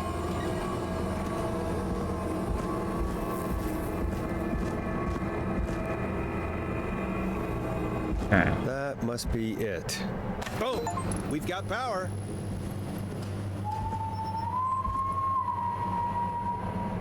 The Whistling Man. I need to warn Peggy.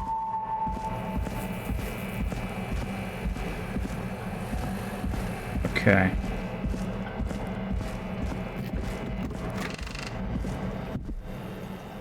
Peggy, are you there? Are you... Peggy! I need to get back upstairs.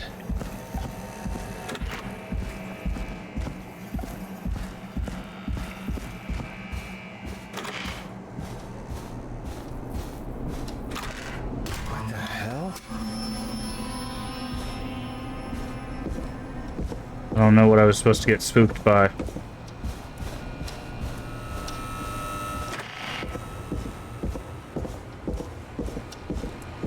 Oh. Oh no. Peggy! Where'd you go?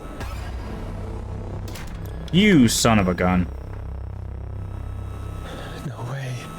This can't be happening.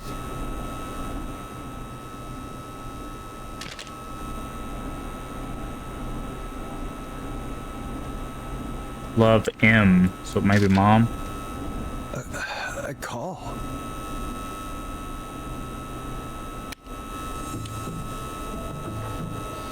Where's Peggy? Where's Peggy, Dawn? Have some patience, Forrest. It's almost the end of the night. Almost the end of the show. But it's not over just yet. Got a little time still.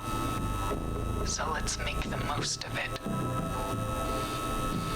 What do you mean? What do you mean? Make the most of it how? Well, I thought we'd end tonight's Whistling Man special with a special guest. The one who started it all. Okay, before we get any further, we're gonna save it here. There it is. Teddy. So I knew he was involved. Welcome to the air, Mr. Teddy Gallows Jr. Wait. It's all gonna come out tonight, Teddy. Your daddy and his money saved you 20 years ago. Yep. But even if you crawled out of his coffin with all the money in the world. Wait, where the hell is Teddy? How are you talking to him if you're here with me? Because I'm not there with you, Forrest. I'm here with Teddy. And if he says where that is, well, he knows he'll get it. And who's here? Wait, then who am I looking at? Forrest Nash, let me introduce you and all of Gallows Creek to my boy, Henry Barrow. Your son? Your son? You mean you... Ah. Yes, Forrest. He and I had a son. That was a nice twist. Okay. Two whistling men. Yeah, that obvious. Of course. That explains how you were always able to get around town so quickly. And that's how you escaped the secret archives in the newspaper office. Don't think I've forgotten about that, Forrest. Locking my sweet boy away like an animal. And Murphy, he was right, wasn't he? He did fight a man. He did. I taught my boy to never run away from a fight. Hang on. Did you say Barrow? Then are you? Let me just get this mask off. Okay, we're gonna learn her name now. Damn uncomfortable thing. No wonder Mooney went crazy wearing this. There we go. Marie Campbell? George's old girl. Oh, I don't know if we ever talked to a Marie Campbell. sure has been years since I last saw. Oh, God damn it. Marie Campbell. So, not Dawn, huh? No, not Dawn. What are you going to... Everyone's gonna know now what Teddy did. He killed George that night. This night. 20 years ago. Listen to me. You're gonna talk when I talk to you. And not a moment before. Meanwhile, Forrest, I'm gonna give you the chance to talk. You're gonna help me reveal what really happened to George all those years ago. Okay. Why should I? help you? Why should I play any part in this? Because I think you believe in justice. You think this is justice? You have no goddamn idea, Forrest. These people you've been trying to save, they were all in on it. They all knew George was murdered, but... Murdered? Listen,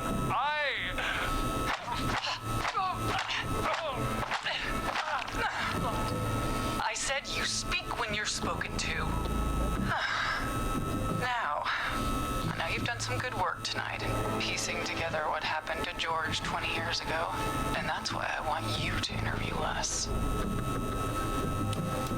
I can do that. Interview you. All right, I can do that. Thank you. I want you to help me and Teddy tell the story, Forrest. Do a good job. And hell, you might be the only one to leave here alive.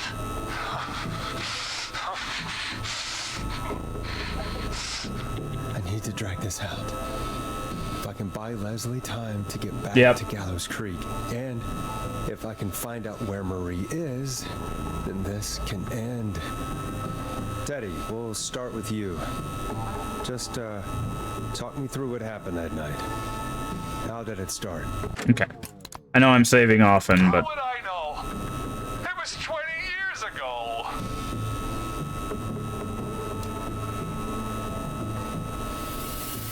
Be honest, Teddy, be honest with me or we're both going to die. Honest? Forrest, I'm trapped here with a psycho. What the hell? God damn it. Okay. Our first team party was coming up. And when I saw the date it was scheduled for, I had an idea for a way we could prank the new guys.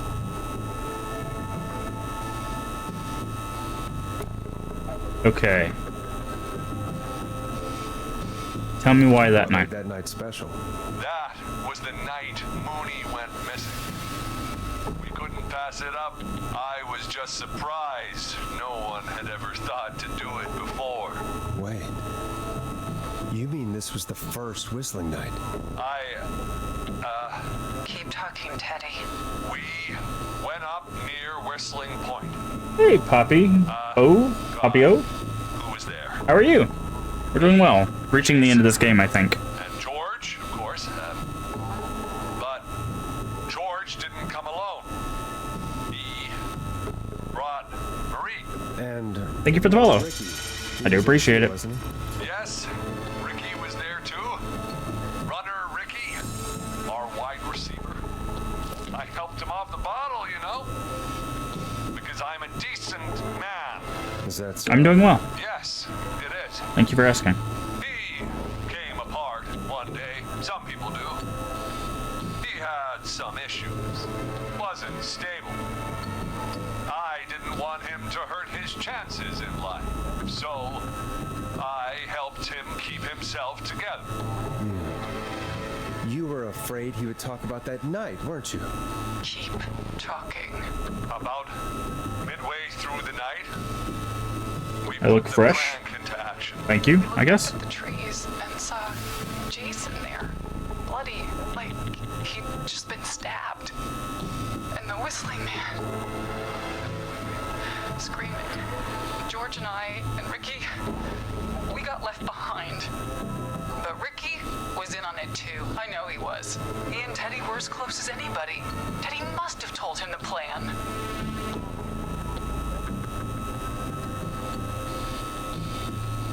Did you ask Ricky? Did you ask Ricky if he knew or not?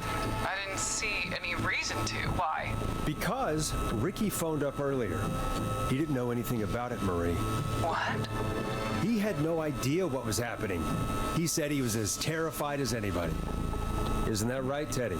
I've been streaming full-time for about 3 years. Never could keep his mouth shut. If we told him, he would have given everything away. But he... well... it doesn't matter. He didn't run his mouth enough to tell anybody about it afterwards. He's still guilty. It was just a stupid prank. Just a prank? How can you still say it was just a prank? Oh, come on. Oh, God damn it. You made George think Jason had been murdered. He thought his best friend was dead. And so tonight you stabbed him for real? It's the role he wanted to play. Jason's still alive, Marie. He was with a friend. We talked her through how to stop the bleeding and got him professional help just in time.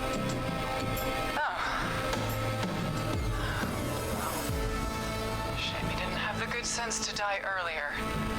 He's gonna regret that. Enough about him. Me and George took off running, but somehow we got separated in the woods.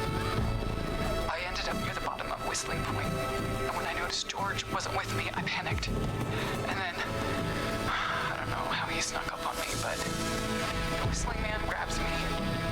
I scream, and he starts laughing. Telling me it's just a joke. I can stall for time here.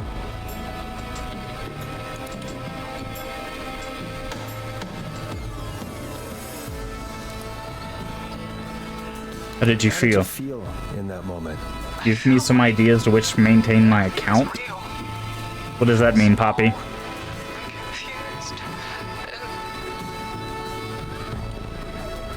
What happened next? Tell me what happened next. I suddenly recognized. Okay, Chuck. It was Chuck. Chuck Brody was the whistling man. Laughing away.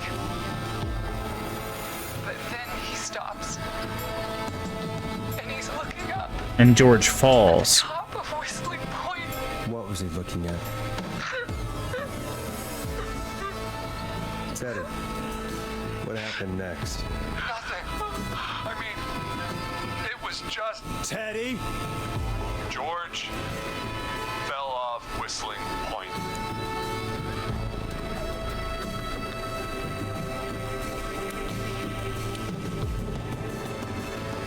How do you know? How do you know what happened? I saw it. You pushed him. You were up there. You were dressed as the Whistling Man too, and I didn't push him. God damn it! I just chased him up there, and he kept backing up. When I saw he was about to go over, I reached out. That's what you saw. you liar. It's not my fault. He didn't know it was a joke. If he'd had any brains, he would have realized. Wow, really, Teddy? You bitch. No one's going to believe this. After all you did.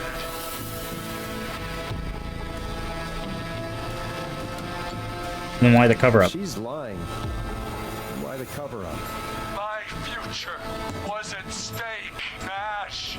You know what it's like. People like Okay, so I was right about that part. are bred for bigger things. I'm going to be the mayor of this town, Forrest. And then governor. And then, who knows? What happened that night was tragic. It should never have happened. But it was a mistake. It was just a stupid joke gone wrong.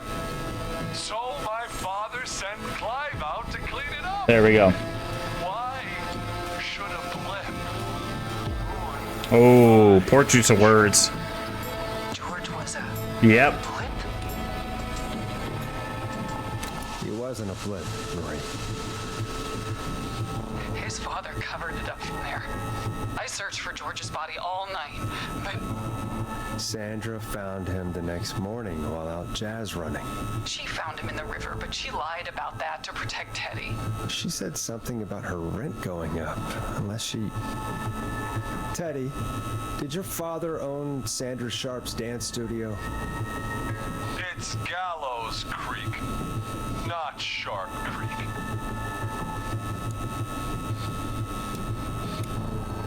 Is that a I yes? take it that's a yes? Yes, okay. We own most of the town. That's it then.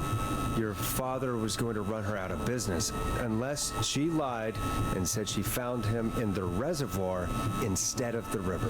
What my father did in his business dealings is nothing to do with me. The false reports. That's why you killed Sheriff Matthews too, isn't it, Maria? Not just to get him out of the way, but... Everyone was in on it, Forrest. Even the coroner wrote a fake report. Said George was drinking. That he'd just got himself into trouble. And I saw. I'm sorry. For all it's worth, Virginia didn't have much of a choice. She had a sick sister whose treatments she couldn't afford. She played along with the gallows to save her sister's life. And her own. even still, she should have told the truth. I did my part. I tried everything I could think of. I even went to the newspaper, but no. That coward killed the story. We'll take care of Maurice Russell later. When will the killing end? When will the killing end, Marie? End? When does it end? Sorry. You can't kill the world. This has to stop sometime. It has to. Never should have started. He shouldn't have pushed my George on the cliff. He should have been punished. But it's coming to a stop. At least for now. Here, where George and I first met. Whistling Point. No. But right after, he shot the winning throw. Wait a sec.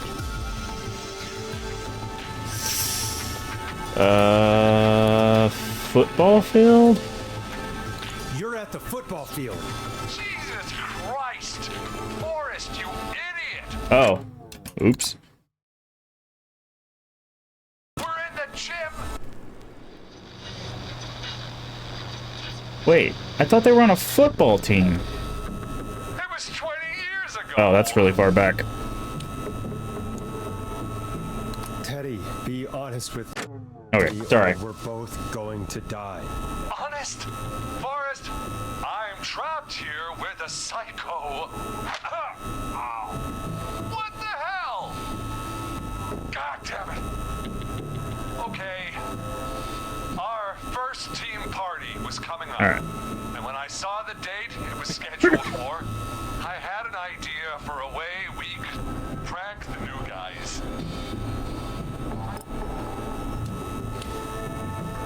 Tell me why that night. What made that night special?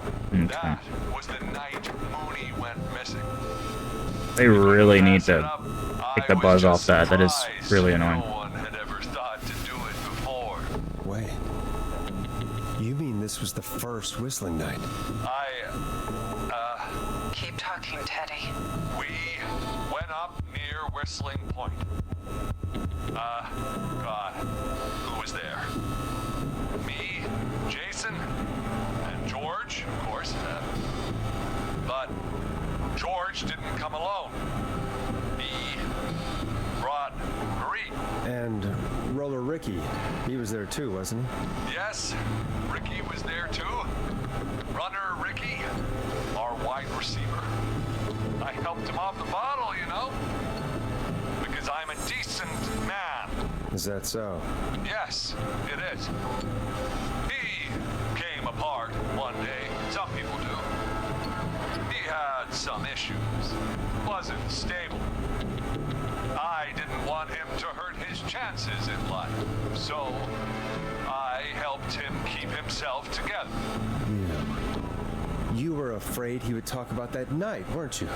Keep talking. About midway through the night, we put the prank into action. I looked up at the trees and saw Jason there.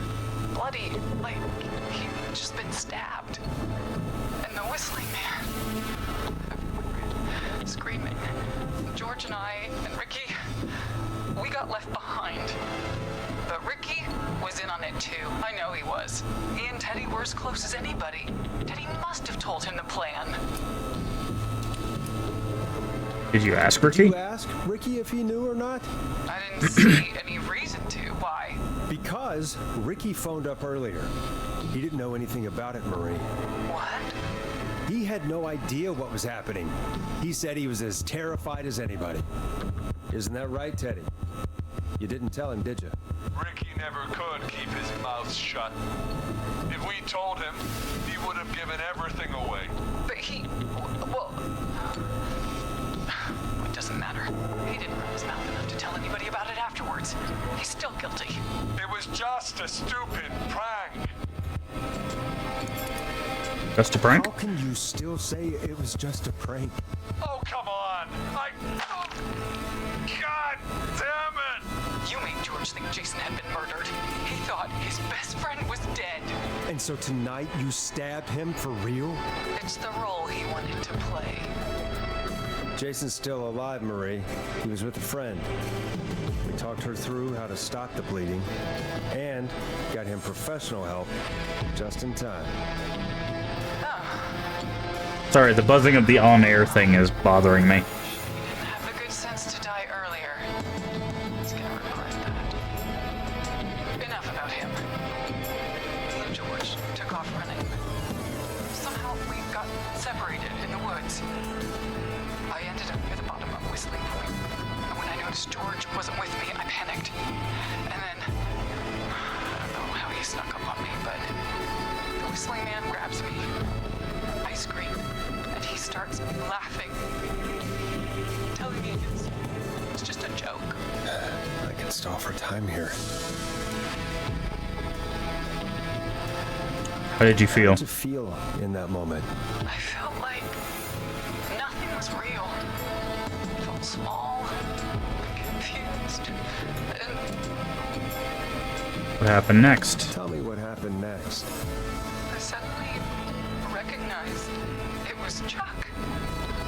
Chuck, Brody. It was the whistling man.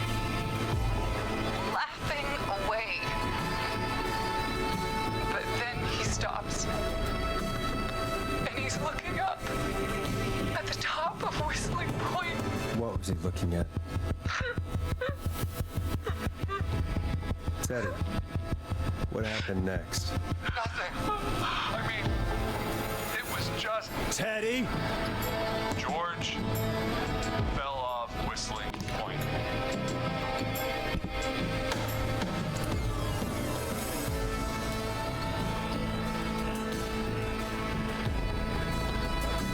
How do you know? You know what happened. I saw it. You were up there. You were dressed as the Whistling Man too, and I didn't push him, God damn it! I just chased him up there and he kept backing up. When I saw he was about to go over, I reached out. That's what you saw. you liar. It's not my fault. He didn't know it was a joke. If he'd had any brains, he would have realized. Ugh. You bitch. No one's going to believe this. After all you did. And why the cover-up? She's lying. Why the cover-up? My future was at stake, Ash. You know what it's like. People like us are bred for bigger things. I'm going to be the mayor of this town, Forrest. And then governor. And then, who knows? What happened that night was tragic. It should never have happened. But it was a mistake. It was just a stupid joke gone wrong. So my father sent Clive out to clean it up. Why should a blip ruin my future? George was a blip? He wasn't a blip, Marie. His father covered it up from there. I searched for George's body all night, but Sandra found him the next morning while out jazz running. she found him in the river, but she lied about that to protect Teddy. She said something about her rent going up, unless she... Teddy, did your father own Sandra Sharp's dance studio? It's Gallows Creek, not Sharp Creek. I take it that's a yes? Yes, okay. We own most of the town. That's it then. Your father was going to run her out of business unless she lied and said she found him in the reservoir instead of the river. What my father did in his business dealings is nothing to do with me. The false reports. That's why you killed Sheriff Matthews too, isn't it, Maria? Not just to get him out of the way, but... Everyone was in on it, Forrest. Even the coroner wrote a fake report. Said George was drinking, that he just got himself into trouble. And I saw. I'm sorry. For all it's worth, Virginia didn't have much of a choice. She had a sick sister whose treatments she couldn't afford. She played along with the gallows to save her sister's life. And her own. even still, she should have told the truth. I did my part. I tried everything I could think of. I even went to the newspaper, but no, that coward killed the story. We'll take care of Maurice Russell later.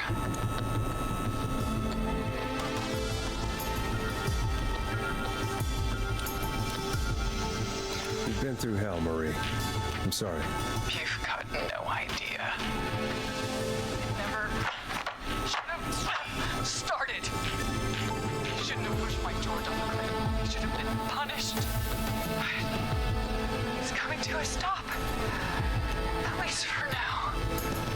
Here, where George and I first met, before he joined your football team. Oh, before he joined the football team. I know I heard something wrong. The winning throw. Wait a sec.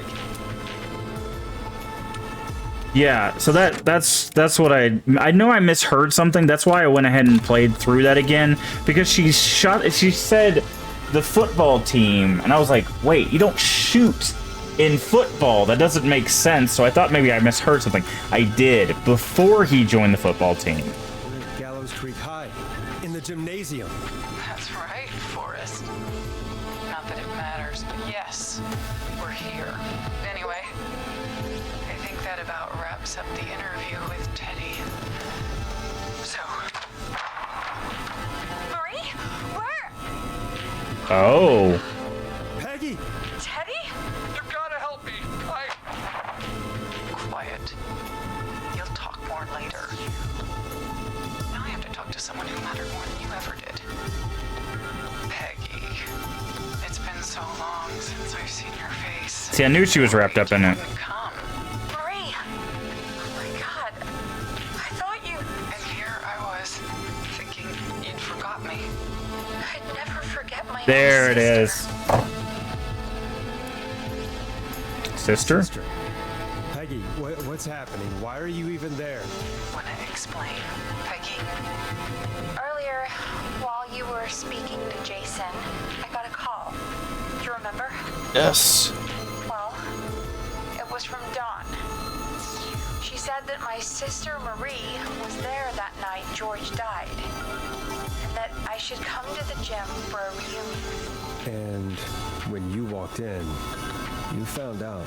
That my sister is the whistling. One of them, at least. Good to see you too, Peggy. Why didn't you tell me any of this? She said that it was my last chance to see my sister. I knew if I told you, you'd try to stop me or come with me when we need you on the radio. And I just... I'm sorry. Sorry. This has to be a lot for you. I just... What happened to you, Marie? You just disappeared one day. Disappeared? I was thrown out, Peggy. I begged Mom and Dad to do something about what happened that night, but did they care? No. They told me to stay quiet. They only cared when they learned I'd been with George. And Marie, I'm so sorry. I never knew. it's not your fault. Really, it's Mom and Dad I should be seeing right now. But since they're dead and gone, well, I'll have to settle for the next best thing.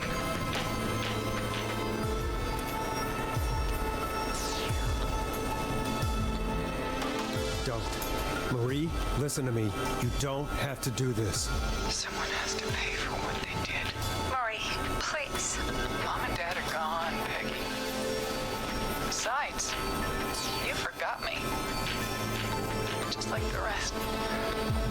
You forgot. Marie, Peggy never forgot about you. Keep your mouth shut. She kept a card from you. Yep. She kept it here on her desk. What card?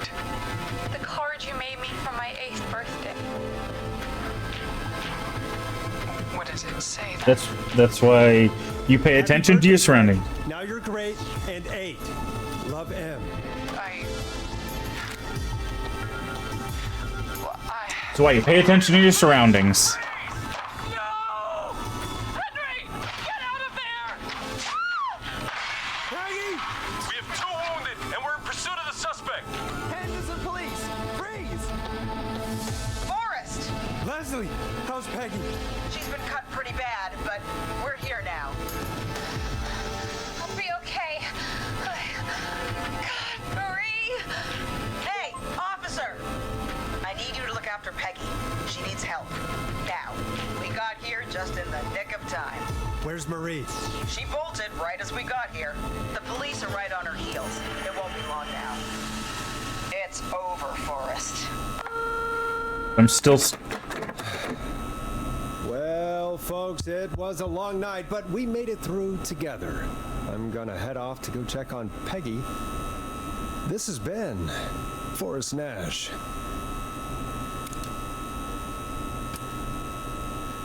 Let's make tomorrow better.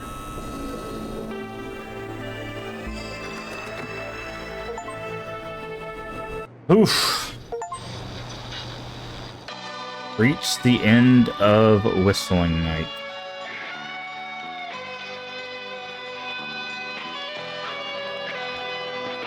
Oh, that's really low. Okay, I don't know if that's copyright, so I'm gonna turn off the music there. Oh. One suspect is in custody. We've trailed the other suspect into the nearby woods.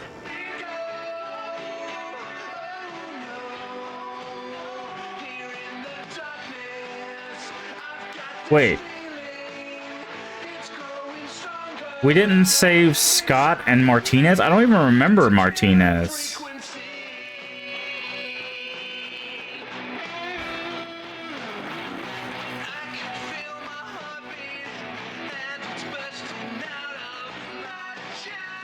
So did we not save everyone?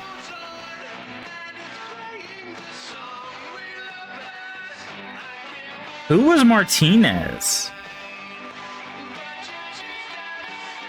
And Scott. Scott was a part of the group. Scott was the driver. So why did Scott not survive? Oh, Martinez was the officer at the beginning. So we almost saved everybody. That's really loud, dude. It is very, very loud. I'm going to turn that down a bit. There we go. So we didn't save Scott. I don't know why that didn't happen. And we know Martinez was grabbed. Okay. That sucks. I thought we had saved everybody. I don't know what happened with Scott. I really don't. But we were able to save Martinez. We could have been able to save Martinez, but I don't know what happened with Scott. That's really unfortunate.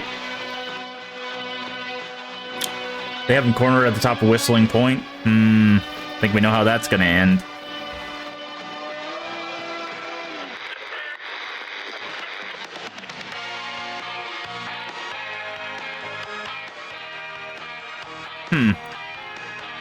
That's kind of sad. I thought we did our best, but yeah, Martinez, that makes sense.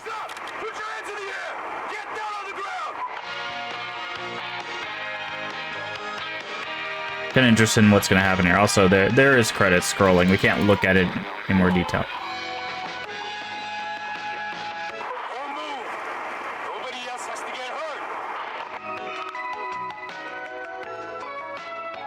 So was Scott not the right choice?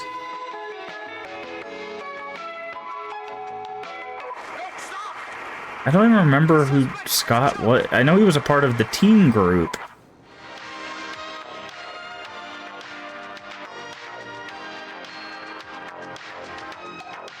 Officer Lugo, do you have a visual? Negative. No sign of the suspect anywhere.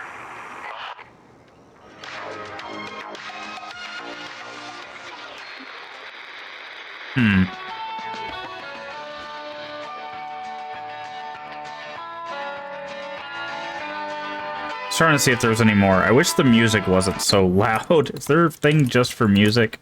Yeah, here we go. Let's lower the music a bit. That didn't help at all. Did I not save it? I did. Okay. Man. So close yet so far.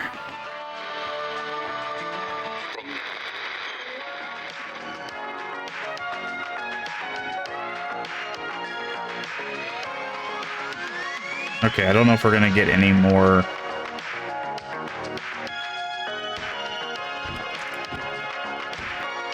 I don't know if we're gonna get any more. Oh. Nope, that seems like that's the end. Dang. I'm really curious what happened to Scott there. That's interesting. Okay, well.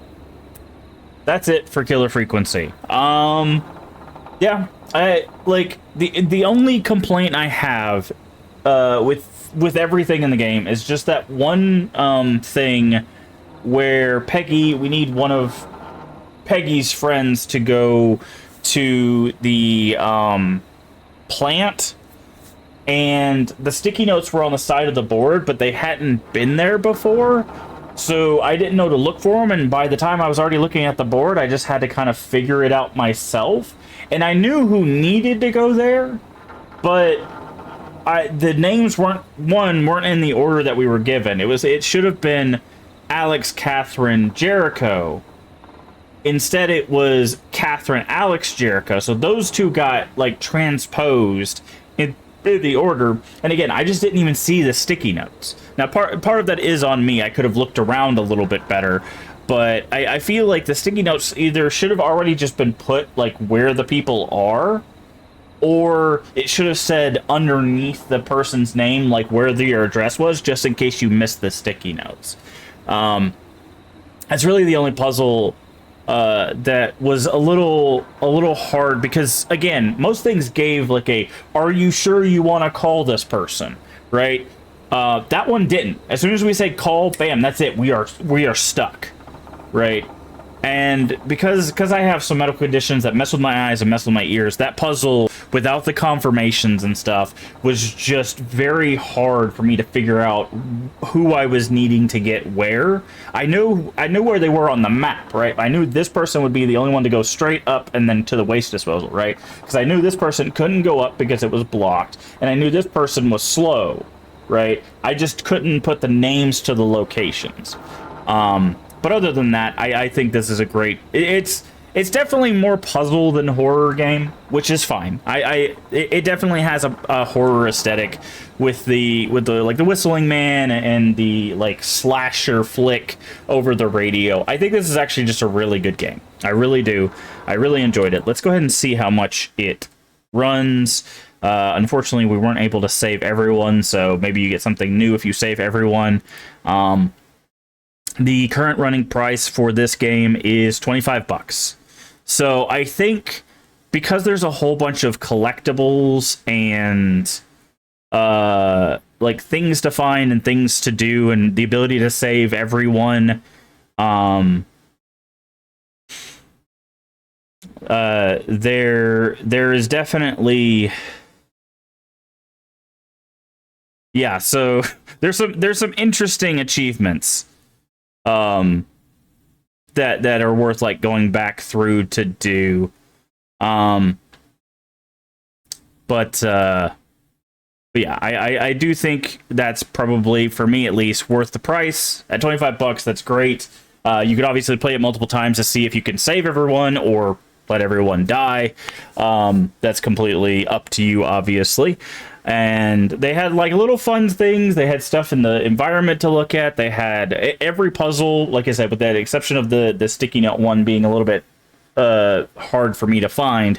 Every puzzle had like relatively easy solutions. They made them progressively harder as it went on, like going through the maze and remembering all the steps to someone that's wounded and all that stuff. Like there was definitely a curve of difficulty towards the end, but that's how puzzle games work, right? They slowly but surely give you new mechanics each time until you finally get to like the big puzzle, right? I will say, unfortunately, even with subtitles, it was still hard for me to make sure I got everything that everybody said, which is why at the end I restarted it, because he was like, "We're at the gym," and I'm like, okay, one, was gym an option? And two, like, that's what I was thinking, because she said something about shooting, right? Shooting is usually a basketball term, but I didn't, it's like scored the winning shot was kind of weird terminology for someone who was on the football field, but like I was just like, hold on, you know, let me go back through and hear this. And because I missed that she said before he joined the football team, all I heard was winning shot and football team. I was just like, wait a second, what? You know, but yeah, no, like once I was able to hear it again, there's a lot of audio-based stuff in this game. The subtitles do help, but you get a lot of information through the subtitles. I could not see playing this game without subtitles, if I'm honest, because man, that is really a lot of information, right? But yeah, I still highly recommend the game. It's got like overwhelmingly positive reviews, I think. Let me check. Very positive. Yeah, so it has out of 1,000 reviews, over 1,000 reviews, 95% positive. I completely see why. I would highly recommend this game. It's a great puzzle game. There's stuff to find. There's stuff to figure out. The twist at the end with it being 2, I kind of started to already figure out because, like, again, it was weird because, like, they'd be one place and then we'd get a call immediately somewhere else in town with someone else, right? Like, there's no way they'd move that fast. I think, obviously, we're trying to sell the idea that they're a ghost. They're coming to get you from the grave, right? Like, they were trying to sell that as a point. But yeah, so that one, the fact that it was 2 was a thing. But I don't remember. I'm wondering if there's any point where you could figure out who Dawn is early, right? I'm wondering if there's something there. But yeah, it's a very good game. Story-wise, like I said, I think it all makes sense. They did enough of a time skip that they're like, oh yeah, it's the son and the mother that are killers, you know. Also, Dawn did a very good job of, like, giving off bad vibes, right? They were like, can you play this song for me? It's my favorite song. And it's like, that old song, right? Like, that was a hint to, like, okay, it's an older song. And then she calls back and says, play my song, you know. Like, she's so, like, infatuated with this, like, song that she's willing to, like, tell you or force you to go outside to go get the record, right? That's how important it is. So right there, you get this kind of, like, off, like, whoever this Dawn character is, there's something weird. But yeah, and then of course it comes to fruition that her name's not Dawn, it's Marie. But I'm very interested if at any point we actually had that name. It being Peggy's sister was a very interesting thing I was not expecting. I knew Peggy was involved somehow. Because usually in whenever they do depictions of stuff, whenever they shroud a character's face in shadow, that usually means they have something to hide, right? Unfortunately for Peggy, she didn't know she had it to hide, right? She thought Marie was just gone. So it wasn't really Peggy was trying to hide something from us. It's that she just legitimately didn't know, right? But yeah, I liked the aesthetic. I liked that it, you know, being set in the 80s allows you to kind of have a little bit of a throwback to, like, old technology and old DJing and stuff like that, as well as still making it look very clean. I like the art style it's like, it's almost like a more, like a cleaner version of, like, Telltale looking stuff or Borderlands looking stuff, right? You could tell that it's stylized, but it's not pushing a stylized thing, right? It's not taking it too far where you could tell, like, oh, I can see the mark lines and all that stuff, like in, like, a Borderlands or whatever. But I really liked the style. I liked that there were things to find. I liked that you could just do the puzzles without knowing anything, right? You could just be like, you know.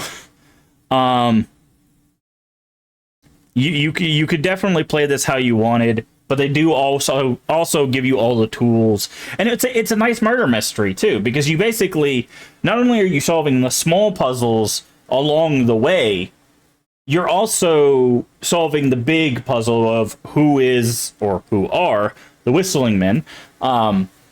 And that kind of, like, keeps you, like, connected, because it's like, yeah, I save this person, you know, help this person, right? Like, they seem all disjointed, but they're all connected some way, and you're trying to connect the dots yourself, you know.